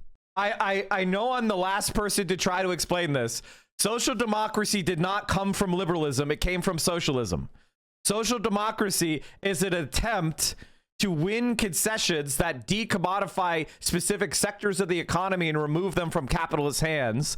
And they are necessary. It was necessarily failed. It did not succeed in creating socialism. It did create large objective successes in human flourishing, meaning human beings were so much better off. It was measurably apparent. So people say, wow, these programs are really good. But the thrust of social democracy is a transition to socialism. So liberals try to claim social democracy ex post facto because that's not what actually happened. What happened is socialist parties came in and they were like, how do we transition to socialism? And that's when they came up with social democratic programs, because they were trying to transition to socialism. Some of them got closer than others. The Swedes really tried to transition to socialism, but they got blocked by world politics. So it is what it is. Like, a lot of people are like, social democracy always fails. And it's like, well, America exists. You have a major world hyperpower that goes around and smashes every transition. Stop. Like, could you quit pretending like you know what the future holds? Okay. Which is why stopping the US from going around and smacking people is very important. That's why everybody going like, oh, the left in America isn't important because they're just try to collect hyper profits, blah, blah, blah, blah. They're idiots. They're fucking stupid. Shut the fuck up. You're an idiot. You're actually an idiot. I want powered America to rein in anti-imperialism so socialism could thrive everywhere. And Americans like the idea of bringing the troops home. If you're a third worldist and you're like, well, Mike, if you do that, America will be worse off. Okay, that's your opinion. I don't agree. We'll just have to see who's right. But why would you oppose what I'm doing? You like anti-imperialism, right? I want to dismantle the military bases. I want to dismantle the naval fleets. I want to bring the troops home. If you are a third worldist, you should be working with me on that goal. I want to dismantle America's nuclear stockpile. Do you think third worldism is feasible to the global south? I think that third worldism is most strictly adhered to by white people in the Western countries. I think most socialist movements in the third world just want to develop. And they want to raise the standard of living of their people because they're in desperate, dire straits, and they want to have a more dignified life. And the idea that they want to crusade into the Western world is insane. They don't want to do that because war is evil and people don't like it. The only people that like war are psychotic. And yes, sometimes psychos take power in states. Look at what Scheinbaum is doing. She's anti-neoliberalism. She's passed so many social justice reforms, and they're trying to coup her ass. But it doesn't matter. He's raising the standard of living of Mexicans, and I hope they do more. Personally, Morena hasn't gone far enough as far as I'm concerned, but it's working. It's right. They just have to contend with America on their doorstep, trying to fucking undermine everything they do, and still they're winning. Think about that. Think how powerful that is. Winning, even though the U.S. is your neighbor trying to fuck you. That's pretty crazy. But again, we're not anywhere near that conversation because right now our system is so destroyed. And 2 years ago, you would have probably said that we're nowhere near demanding a complete defunding of all weapons transfers going to Israel. Things can change. My point is, it's good to have a North Star. And that's why I have no issue saying that this is my North Star. It's not my North Star. I disagree with Cenk. I disagree with Hassan. Vienna is not my North Star. Vienna is the next stop. Vienna is the next exit on the road trip. Vienna is the place where I stop and take a piss and fill up my gas tank. Not my North Star. I get what Hassan is saying. I'm just being metaphor. I'm taking his metaphor and turning it into a better metaphor, which is I want these policies because when you see them succeed, your confidence will go up. My confidence is sky high. I know the programs I advance will work if they are implemented correctly. There's no doubt. Okay? There's no doubt about the programs that we're trying to advance working. Of course they will. The only doubt is, will all of you remain the confident? Will all of you have the self-confidence and the belief to fight against the people that are going to resist you? Namely, the capitalists that make money from the status quo. And I believe that a program like I think the New Deal made people more confident, not less. Is what I'm working in the direction of. Instead of conceding ahead of time, knowing that, there's going to be naysayers no matter what happens. No, I think we could have massive change. That's why I started Justice Democrats. And I mean, we beat Crowley with AOC how many years ago, right? Yeah. And so do I think huge change is possible? Definitely. That's why I started Rebellion PAC. That's why I started Young Turks. I think enormous changes, not only possible right now, we're in a moment of potentially awesome change. For me, that's not the question. The question is, how do you get there? And the difference, Haas, and you saying that's your North Star, no problem. That's great. There's nothing wrong with that North Star. It might not be my North Star, but so what? So to me, what's important is step by step. Like the way more controversial thing is these days, I think we should unite with the right to defeat the establishment. So because we can't defeat them on our own. And if we unite, we can actually win on Israel. We just kind of won on Epstein files. And we could win on, we could even win on paid family leave. We might even be able to win on healthcare, because to your point and to my point, West Virginia and Kentucky, they want healthcare, right? They don't want money in politics. They actually agree with us on almost everything. They're anti-war, anti-corruption. I don't disagree with you. I think the major disagreement that you and I have to a certain degree is, and I say this all the time, yeah, you need people. If you want to unite the people, you're going to have people that you disagree with in your movement, no matter what happens.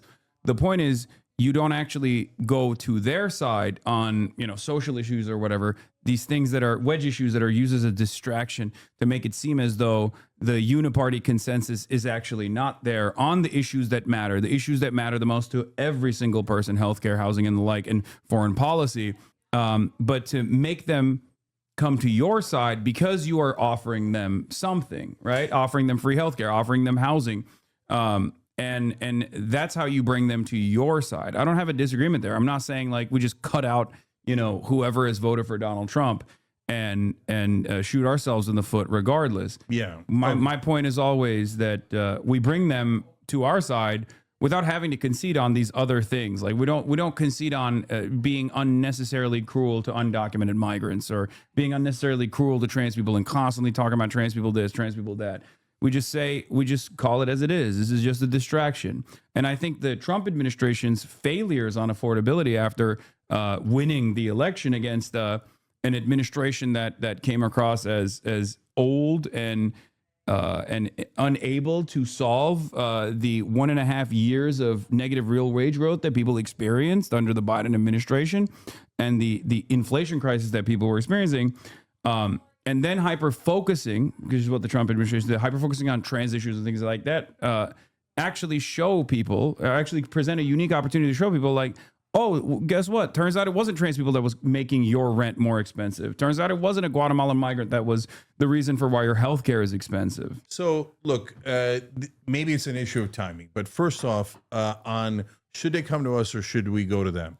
It's kind of a false framing, because since we agree on 70% of issues, neither side actually has to go anywhere. But if you're talking about traditional left-wing policies, that's literally what I've been doing the last 2 years. I've been saying yes to the right wing who are coming to our traditional policies. So you're anti-war, that's traditionally left-wing. You're anti-corruption, that's traditionally left-wing. You're for paid family leave because you want more babies and you want etc., right? We want to treat American moms better. Great, that's traditionally left-wing. You want lower drug prices, higher wages, all traditionally left-wing. Okay, guys, lower drug prices is about as exciting as getting your teeth cleaned. I'm sure if you asked a poll question of, would you like your teeth cleaned for free? Would you like your next dental cleaning to be free? I'm sure you'd get a 100% support for that question. Is anybody getting off the fucking couch to vote for free dental cleanings? Some of us would. I would. But like, that's not going to motivate people. There is a pundit-brained, data nerd, I really don't know how else to put it, but autistic, measuring focus of trying to reduce things to numbers and go, I did a poll and only 3% of people said that Palestine was their number one issue. And so therefore, Palestine does not matter. You see where the leap of logic went? Did you see the leap of logic there? Where was the leap of logic? The leap of logic occurred because you've made like 5 assumptions. The first is that people say that that people only care about one thing at a time. Number 1.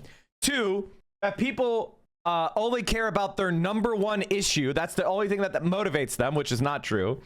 3, specific positions can be an indicator of other types of allegiances that a person might feel compelled by. 4, positions are people pick candidates based on like a position list and go, this person has the most positions similar to my positions. And 5, therefore, the poll saying what's your number 1 issue could tell you what people don't care about. None of that is true. And there's many more leaps that are going on in that short sentence, which is short, quippy, and wrong, which is why it's so fucking problematic. Zohran Mamdani won his election because he was pro-Palestine. There is absolutely no doubt that that is true. Zohran Mamdani won his election because he is pro-Palestine, period. That was the number 1 thing that set him apart from every other candidate in the Democratic primary. Super happy to take their alliance in it, right? And what I'm saying is, okay, we just leave out the social issues in terms of our debate when we're working together. So we want to work together on banning private equity from buying. Guy talks to chat like Dora the Explorer. I am doing what everybody does who's a good. It's good that you explain this because I like to have meta conversations about streaming while I stream because it's fun. Also, I don't like to manipulate you guys. Like most of the time you watch a streamer, they're putting on this very saccharine, which means overly sweet, kind of like, guys, thank you for coming to my stream. I know that you have a tough life and we just want to have good vibes here, guys. Good vibes only, all right? Let's have a good time. Let's sit back and play some video games and you and I can escape the daily grind. All right? That is pathetic. That's garbage. That's trash. That's cotton candy that got pissed on. Okay? I hate that shit. Guys, can we not talk about politics in here? We don't want to split the community. And that's what this is all about. Building community. And in my community, whether you support killing some other members of the community, that's okay as long as you're quiet about it. And you know, you understand that the reason why those guys are saying that is because they're trying to make money and they don't give a fuck about anything but self-promotion. That is a sign that they are an unauthentic scumbag. So the reason why I talk to my chat is because I want you to be engaged like adults. And I will always treat you like an adult, which means if you act like a dipshit, I will tell you you're a fucking asshole. Thank you, Open Presents, for the 25 gifties. And I think America entirely has too much pandering. It's one of the reasons why AI, because they made AI sycophantic. And it was actually, I want to say, this was a Mike was right moment. I talked about AI being sycophantic extremely early. I think I used it one time just to check it out before it was like a big no-no. And I was like, why is it so sycophantic? This is fucking terrible. It just adopts whatever frame I've put in as if it's God's only truth. Anyway, long story short, I like to be authentic. I like to be honest. I like you guys to be engaged. I like you guys to challenge me. I made a mistake the other day. I said Paul Wellstone was from Wisconsin when he's from Minnesota. Dumb mistake. If you understand American political geography, you understand that the North, that part of the Midwest, that's where all the Scandies immigrated to. And they've always had progressive politics there, right? Progressive politics, the sewer socialists of Milwaukee, the Wellstone, and the Nordics in Minnesota. By the way, Minneapolis, happiest city in the country. Wait, you were wrong? Yeah, I made a silly geographic mistake. Fuck it, idiot. Fucking dumbass. I thought Wellstone was in Wisconsin for 5 minutes. What an idiot. By the way, who even knows who Wellstone is? Who here even knows who Paul Wellstone is? You can kill Paul. You could consider Paul Wellstone to be like the pre-Bernie. Paul Wellstone is like the pre-Bernie, and he died in an airplane accident. He suddenly died in a plane crash. A lot of social democrats and socialists in America, that as soon as they get super popular, they suddenly die in plane crashes. It's very odd. Keeps happening. In the general election, Mamdani won 29 of 51 city council districts by double-digit margin. Of those 29, 17 were represented by council members that committed to voting for Menon as for council speaker. Of those 17, 7 are not term limited. AIE will have to face the voters again. These are who we will target. These are who we will yell at. Residential real estate, or we want to work on anti-corruption. Okay, we'll argue about the social issues later, and there's nothing wrong with arguing about it. and neither side has to concede at all. But if we let that stop us in the beginning, we're never going to topple the establishment. And the establishment is a bigger enemy to both us and them than we are to each other. So you see what I'm saying? Yeah, I do. But here's the problem. Josh Hawley is a great example of this, right? Like, I think there are, or Tucker Carlson is a great example of this. I think there are a lot of people who understand that left populism, real populist economic policies, are actually extremely popular amongst the base, right? Across the board, regardless of whatever ideology they slot themselves into, most people find themselves in agreement with these policies. And the problem for them is that they have a higher priority for either the nationalist sentiment, and that's actually the goal that they're advancing, or the goal that they're working towards, which is, I think, in Tucker Carlson's case, that's the point, or they're just lying, but they recognize the popularity of these left populist policies, and they're trying to maintain a base of support. But when push comes to shove, just like with Josh Hawley, they will still be servants of capital. And that's the issue that I have with a lot of the right. And I think that's the issue that a lot of people have with the self-described right-wingers. Maybe not the right-wing voters in general, because those people can be convinced and moved. But most people in positions of power within the right-wing machine are either lying about being in favor of populism, or they care infinitely more about like implementing some kind of insane nationalistic policies. First of all, I agree with you. And that's the main point I make, is to make a differentiation between the leaders and the voters. Okay. So attack the leaders, politicians, media, no problem, right? That's the game we're in. Don't attack the voters. They actually agree with us on 70% of stuff. Take yes for an answer. So now when you get to the five guys, so we all agree on a bunch of them. Mitch McConnell, corporate Democrat, corporate Republican, but really what's the difference? So like, we hate him. The right wing base hates him. Bro, he's going to retire. He's dead. He's dying. It's like 85. He's dying of old age. Didn't he say he was going to retire? Sorry for chewing into the mic. We're past that, and that used to be our number one impediment. Then you get to Steve Bannon. Steve Bannon pretends to be the biggest populist on the right wing, like the godfather of populism in a lot of ways on the right wing. But I'm worried that he's utterly full of shit. Now you move to Josh Hawley. Josh Hawley's got his foot in in Mitch McConnell's camp, and he's got his foot in populism. He did actually stop taking corporate PAC money, so he's not 100% full of shit like the other guys, like Ted Cruz, etc. So he's only 50% full of shit now. So that's an improvement. But at the end of the day, he's too attached to the old system. So he's going to side with the McConnells of the world, is my guess. So not that useful. So now we're left with two guys that are left, Tucker Carlson, and yeah, I'm going to say the word or the name, Nick Fuentes. So whether it's...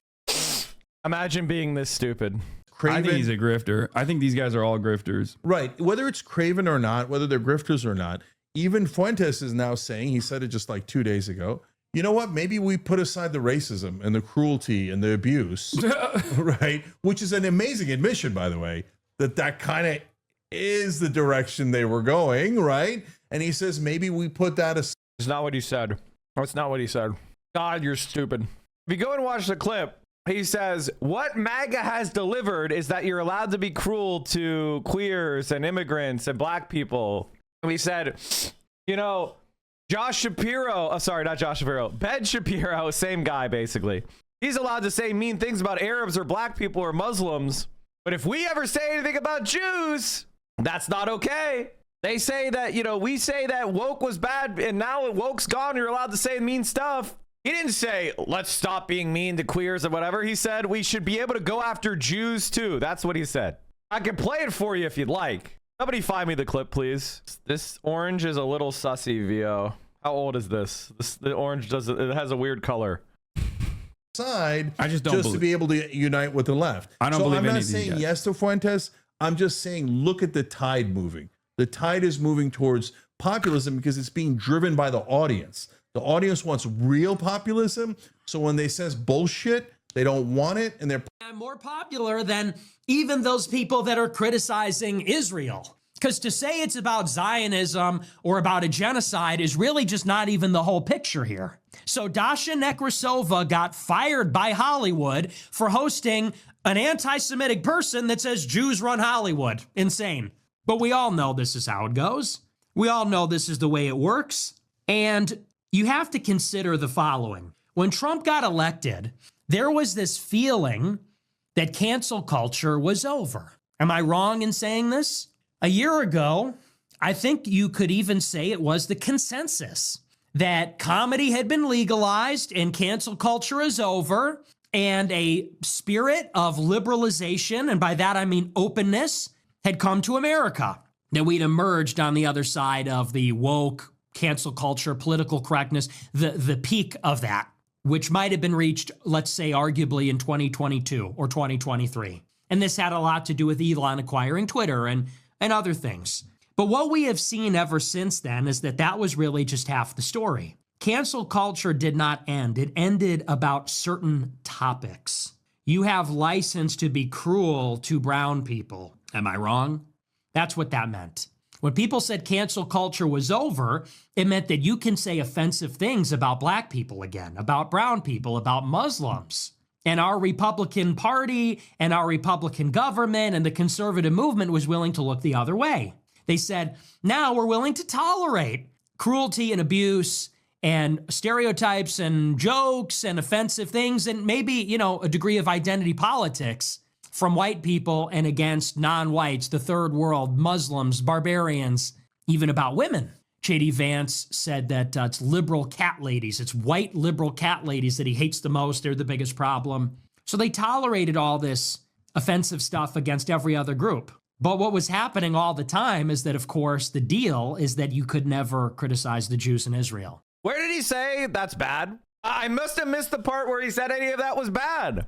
All he pointed out was the hypocrisy of we love hate on every group but Jewish. He's doing an anti-Semitic conspiracy theory that the Jews control everything, which is why cancel culture exists for Jews, but it's gone for everyone else. And he's observing that.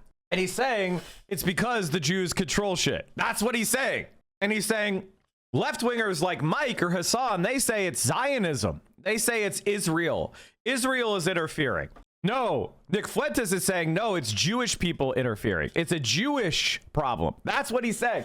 He's not saying that doing all that other shit was bad. So the left can hate on white people. The right can hate on non-white people, but nobody is allowed to say anything about Jews. Nobody is allowed to say anything about Israel. And isn't that fucked up? I don't care if you're from the right or left, or you're white or black. We can all agree that that is basically the arrangement. The left hates whites, and the right is very offensive towards non-whites. That's fair to say. I say nigger on the show. I know black people are offended by that, I'm sure. I'm sorry, Chad. I forgot the N-word was in this fucking clip unbleeped. God damn it. That's who Jank is saying we should ally with, by the way. Move to Josh Hawley. Josh Hawley's got his foot in in Mitch McConnell's camp, and he's got his foot in populism. He did actually stop taking corporate PAC money, so he's not 100% full of shit like the other guys, like Ted Cruz, etc. So he's only 50% full of shit now. So that's an improvement, but at the end of the day, he's too attached to the old system. So he's You're 100% full of shit, you dumb fuck. God, you're stupid. going to side with the McConnells of the world, is my guess. So not that useful, right? So now we're left with two guys that are left, Tucker Carlson, and yeah, I'm going to say the word or the name, Nick Fuentes. So whether it's Craven, I think he's a grifter. I think these guys are all grifters. Right. Whether I don't think Nick Fuentes is a grifter. I think Nick Fuentes is a fascist. That's it. I think Nick Fuentes is a fascist. And he's trying to develop an American style of fascism, which will also include an amorphous sense of whiteness that expands and contracts based upon the needs of the fascist movement at the time. Right now, half Mexicans are needed. So I guess he's an honorary white now. That's how fascism works. It's not coherent. It is pragmatic. And I don't say that as a compliment. I say that as the correct use of the word pragmatic, which is their theories don't need to actually be testable or even make sense. It's just what is persuasive in the moment to get people to align with whatever they're trying to do in the moment. And Cenk is too stupid. He cannot counter Nazi persuasion. This motherfucker is not, I'm sorry, but like, you misread and you misheard what he said. Whether it's Craven or not, whether they're grifters or not, even Fuentes is now saying, he said it just like 2 days ago, you know what? Maybe we put aside the racism and the cruelty and the abuse. No, he did not. Right? Which is now that we played the clip, did he say put it aside? No, he said, everybody, can we all agree it's fucked up how we're not allowed to criticize Israel and the Jews? The right can criticize brown people. The left criticizes white people, but none of us are allowed to criticize Jews. That's what he said. That is not, let's put aside the cruelty. That is, let's all unite against the Jews. That's what Nick Fuentes is saying. He's also trying to muddy the waters in the difference between Jews and Zionists. Now, Zionists are also doing that. Zionists are also doing that. So they're helping Nick Fuentes because they're saying, no, all Zionism is Judaism. So if you attack Zionism, you're attacking Jews. And Nick Fuentes is saying they're one and the same. And as you can see, like everywhere else in the world, the far right and Zionism are linking up. The only opposition to Zionism that is real and exists is on the left. Amazing admission, by the way, that kind of is the direction they were going, right? And he says maybe we put the that thing as is, I know this shit too well for Jank.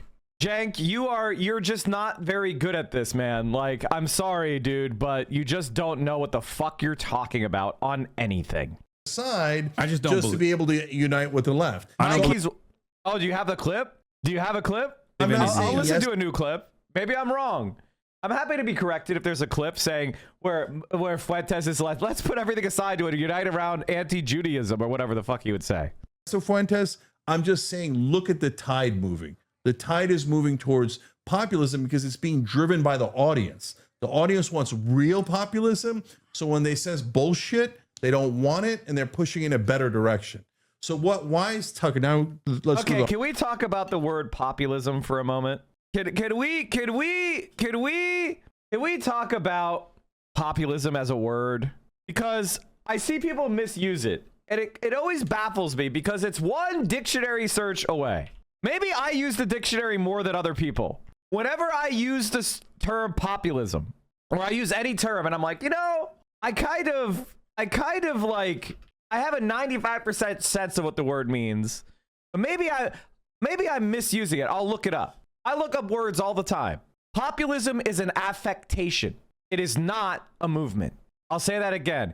It's a way of putting on a presentation style, and it has a target. It is not a program. It doesn't mean anything, really. It's like saying you're making a comedy show or doing burlesque. It doesn't tell you exactly what's going to be in the show. It just tells you about a style. What things happen and what things mean within that style are completely open. Populism is a political approach that strives to appeal to ordinary people who feel their concerns are disregarded by established elite groups. That's what populism means. So if the elite groups is college professors and trans kids, well, that's technically populism because college professors are a certain type of elite. But if the elite group is the capitalist class and the rich, and the ordinary people are the workers and the middle class and the petit bourgeois and farm workers, that's a little bit of a different approach. It's both technically populism. It's time to pound our fist on the table and say, it's our way or the highway. You've enjoyed the power and privileges for long enough. Where's ours? Where's our end of the bargain?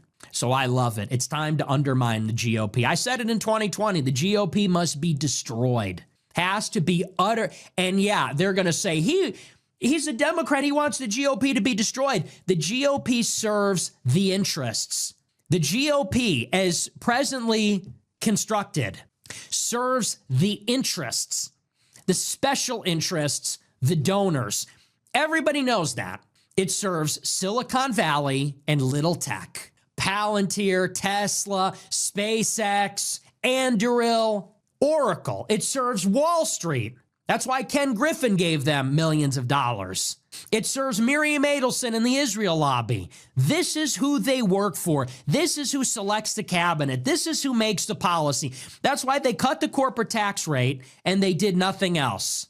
That's why they're shielding illegal immigrants from deportation as long as they're working on farms or on construction sites or in hospitality. That's why they're still providing for H-1B visas. That's why they're still providing for Chinese students. That's why they back down on the tariffs. That's why they back down on everything. So Jake basically wants to ally with a guy who would be Trump but worse. This is the blueprint. This is how we take over. And by the way, hey, and get a load of this. Ro Khanna and Thomas Massie working together against the interests to compel the files. What do you think that has? A 90% approval rating? If you had progressive Democrats and nationalist Republicans working together, let's say to compel the release of the Epstein files, what kind of approval rating do you think that has? 90%? And what if they got together and they opposed foreign aid to Israel? What approval rating do you think that would have? 90%? What if they got together and worked on the basis of a common interest? Do you think that that Republicans or independents running under that brand, do you think that that would become more popular or less popular?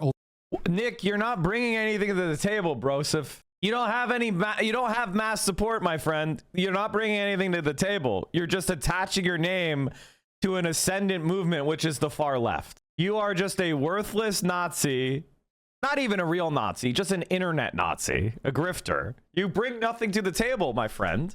You are a disgusting worm, and you should be excised. You bring nothing. You don't bring a popular movement. You don't bring the base. You're just yapping to get social media clicks from the dumbest, most uneducated idiots on the political spectrum. This is what a dumb person thinks a smart person sounds like. Over time, 4 becomes 8, 8 becomes 16. It snowballs. And we need to propel someone into the White House that is just a populist. And here, gosh, I hope he does his project. Nick Fuentes running to split the GOP while AOC takes power as the Democratic nominee for 2028. We might win 70 fucking Senate seats and remake this country and our image for generations to come. Here's where we're going to have to give. This is going to be the compromise. Very simple. The left has to give up immigration. That's simple. The left is going to have to give up. Look, we can have equity and we can have equality in the country. We can have civil rights. We can have all those things, but we have to close the damn borders. We have to close it. Too many illegal immigrants, too many legal immigrants. That has to be the compromise. The left has to give on immigration and the right has to give on the free market. If the right can come down on healthcare and on a social safety net and maybe on some subsidies for education, and if the left can come down on the anti-white open border stuff and they can agree that we have a country, that party will win 90% of the vote and rule for a century. That's okay. First of all, let me just say this. The United States is literally the product of a mongrelization of all the peoples, to put it in Nick Fuentes terms that he can understand, being himself a product of such a incorporation. You know, as a white man of German and Scottish blood, whose family has been here, I source my family to the 1848 revolutions in Europe. What my family recognizes as white and what Nick Fuentes recognizes as white would probably be different. But guess what? Who gives a fuck? It's a meaningless phrase. But as the white man in this conversation, I will say, why are we stopping immigration now? Why don't we go back a little bit? What makes you want to do this arbitrary date? Why? From some sort of legalism, your parents became legal because there was a amnesty from Ronald fucking Reagan? What makes you special? Now, when my family immigrated to the United States on my patrilineal side, all you had to do was cover the country, intend to remain, live here for 2 years, and you became a citizen. That was the process when my family first came to America. Just be here for 2 years. Don't be a criminal alien. Don't commit crimes. Don't betray the country. Pretty much what we would call open borders. But you know what it did do? It resolved the situation. All right, let me finish this. Let's keep going. It's a compromise. That's the... Okay, just to conclude that. Sorry, I got distracted.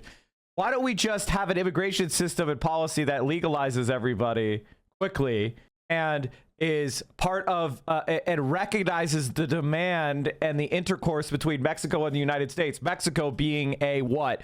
Roman Catholic country with pretty much the same exact values as the United States. What the fuck are you talking about? Mexicans are basically Americans that speak Spanish. There's no more compatible border country that speaks different languages than Mexico and the United States. You are the product of that truth, Nick, dumb fuck. God, he's such an idiot. Populist compromise. Why is it that for the left, it's like they don't even care about anything else? It just has to be open borders.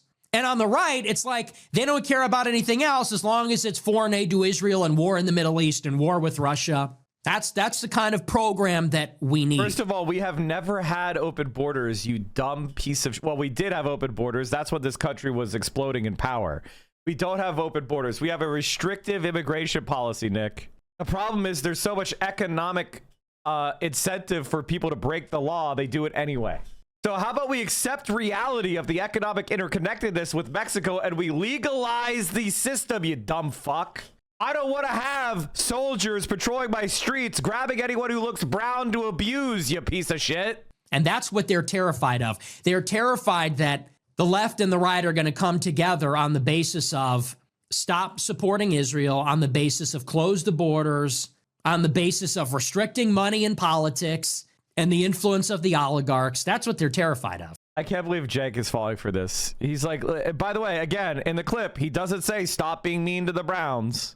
In fact, he says be meaner to the Browns. Give up on caring about having a coherent and humane immigration policy. Jake is a fucking moron. The heart of it, Tucker, right?